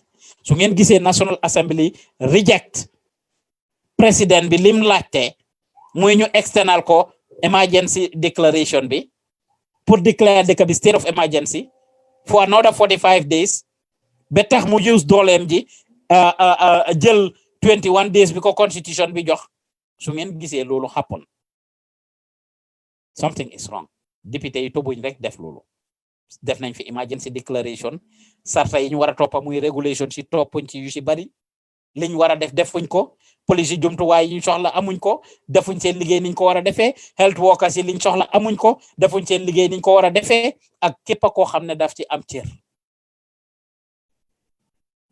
Kon nañ leen bàyyi caaxaan bi, bàyyi foyantu bi. Suñ dëkk we have a long way to go. Kon Lutakh Gambia Du Dem show ngeen doon seetaan jógee ci Gambian Talents TV. Presidential candidate ñu usal ko temps boobu noonu Mari Sok mooy woon suñ guest moom lañ doon waxtaanal. Di leen ñaax yéen ñi ñuy seetaan si Instagram bi ñu ngi leen ay bégee bu baax a baax ci seen déglu bu rafet ak seetaan bu rafet. Yéen ñi ñuy déglu ci WhatsApp bi tamit ñu ngi leen ay bégee ci seen déglu bu rafet ak seetaan bu rafet. Ñi ñuy toppa ci Facebook bi tamit ñu ngi leen ay bégee ci seen déglu bu rafet ak seetaan bu rafet. Képp koo xam ne yaa ngi toppa ci Instagram, Twitter, Snapchat fu ñu waaye di dégloo ci ñeneenti ko ñi àdduna jërë ngeen jëf ci déglu bu rafet bi ak seetaan bu rafet bi. Mari Sok liñ ko laaj rek liñ ko waroon a laaj la ndax li askan bi di wax ci moom la kon lu am solo la pour ñu laaj ko. Abdoulaye Jabang mu ne Pa, you are getting it wrong about UDP. Jammeh was winning in predominantly Mandinka settlements. I mean, we all know how some of those things ended up to fekkee ne loolu la. This is not about UDP. Bi ma wax mention ma UDP rek. We talked about UDP, mentioned Palasi Poli, Mama Kande, Ahmad Badon win. We talk about, Jammeh Palasi mo win. So it's not about UDP. Hamne Njaya Jammeh, Palasi win, you see, bari eventually, nakalam fademe. But the bottom line is, nisi amsen chobere bopa. The Nenko said, this coming election, last presidential election, that is certainly what happened. And let's watch this coming election as well. That doesn't mean that they are not winning. That doesn't mean that they are not winning certain places. But let's just watch and see. A lot of the places that they are winning at. Naka lañ fa winning. Dafa am solo pour ñu bàyyi xel lii. This is nothing against any single political party, but according to our analysis and what we see. Haruna Jiba mu ne I will vote for her 100%. Others really no hope for them. Mu ne amut hope ci ñeneen ñi. Joanna Mende mu ne dégg it bottom line yep. Thanks pa us through talk déggal heal not hell. Julie Brooks Rainbow mu ne Mari for president and Gambia wins. Jërëjëf ci comment boobu noonu. Sar Miki Liki mu ne Mari please join APRC 100%. You will be in State House, trust me. Mu ne na join APRC. Joanna mu ne do not put all your eggs in one basket. Stay the course. Mari, no distraction. Billy Mune, if she have double nationality kai, she can buy komu free nan ndox buy komu free mun nan ndox. Jërëjëf ñu ngi lay bëggee bu baax a wax Billy Diouf ci comment boobu noonu. Ci YouTube bi rek Ras TV bi mu ne we have to see Gambia first. The younger generation have to be very smart now. Let's open our eyes. We can build Gambia by our own. The politicians don't want us to know that. Together we can make changes. If we see the Gambia first, the politicians want to divide us and conquer us together. Let's say no to them. Only web someone, I think Gambia tests only people with symptoms. They are not testing many people. Amana jamono ji sax ñu ne ñu ngi test a lot of people. Def nañ mass testing in Bakau ak yeneen place yi. I mean, but then something must be wrong somewhere. So fekkee ne until this minute amaguñ 30 people ñoo xam ne test nañ leen ñu am positive of coronavirus te ñi nekk di test di wax ne dañ ko am ñooñu mingle with so many people ci diggante bi something is wrong somewhere ba pare ñu ngi quarantine a lot of people as well.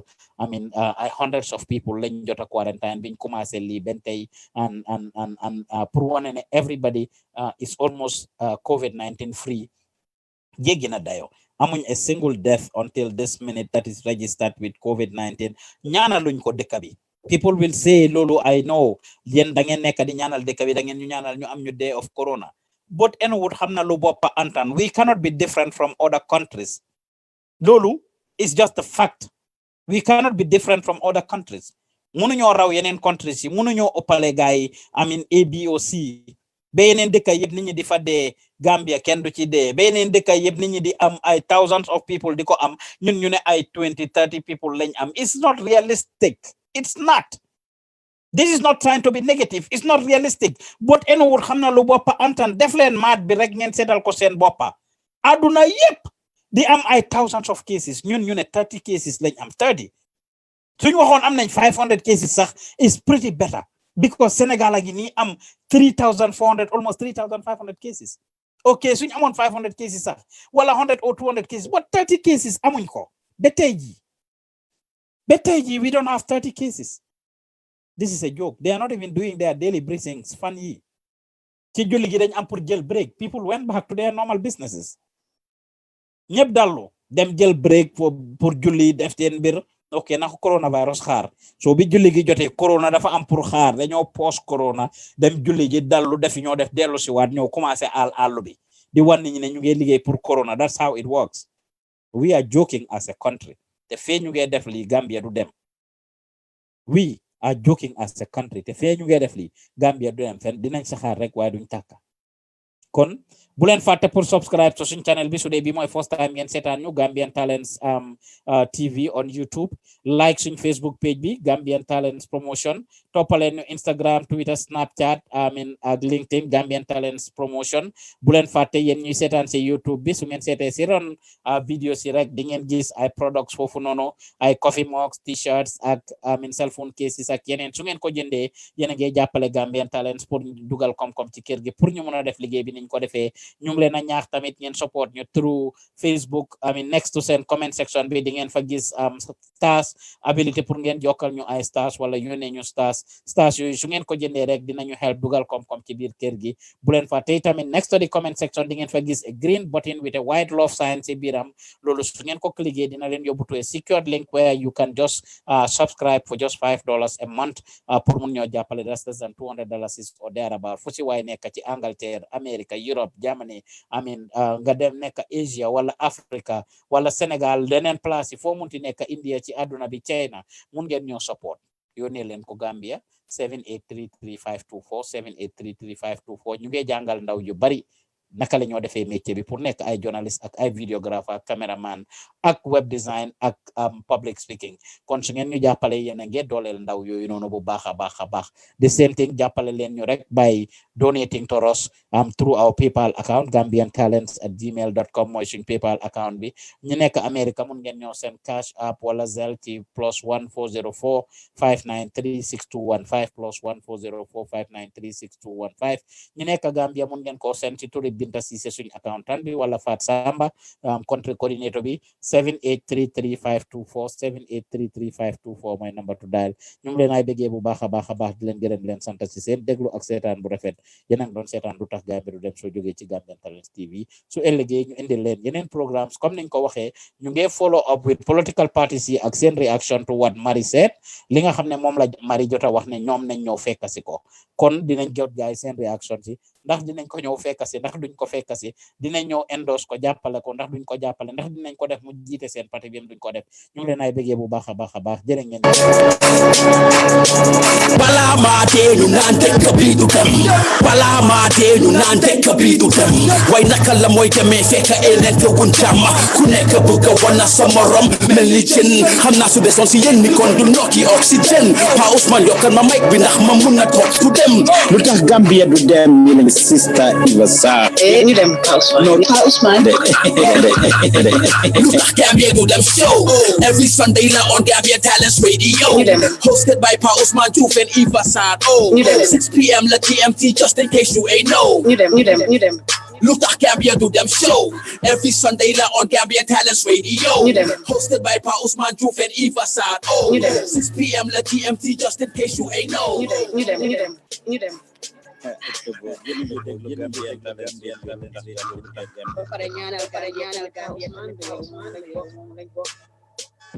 Welcome to Gambian Talents Promotion, the Gambia's first non-profit online public broadcasting network and home of culture. And at GTP, we bring you the best of Gambian creativity right to your doorsteps.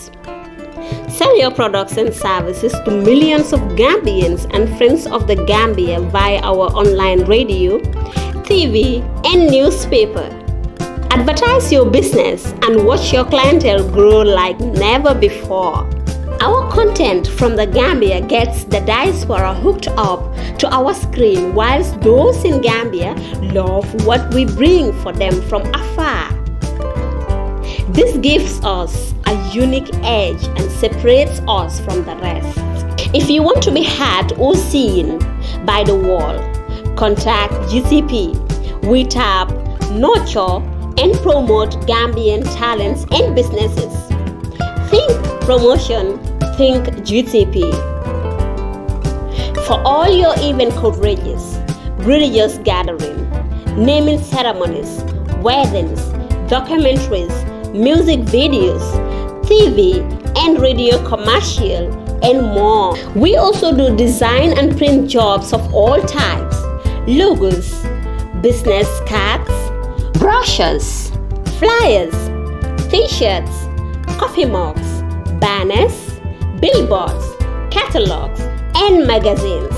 We also do lamination and projector rentals. Our team of professional and dynamic young people are ever ready to serve your business needs. We are the first Gambian non-profit online public broadcasting network with over 300,000 active followers across all social media. At GTP, we build people. If you want to learn how to become a journalist, videographer, or media personnel for free of charge, contact GTP on 750-3654, 750-3654 or 794-9214, 794-9214, 404-593-6215 or email us at gambiantalents@gmail.com. GTP, the people's power.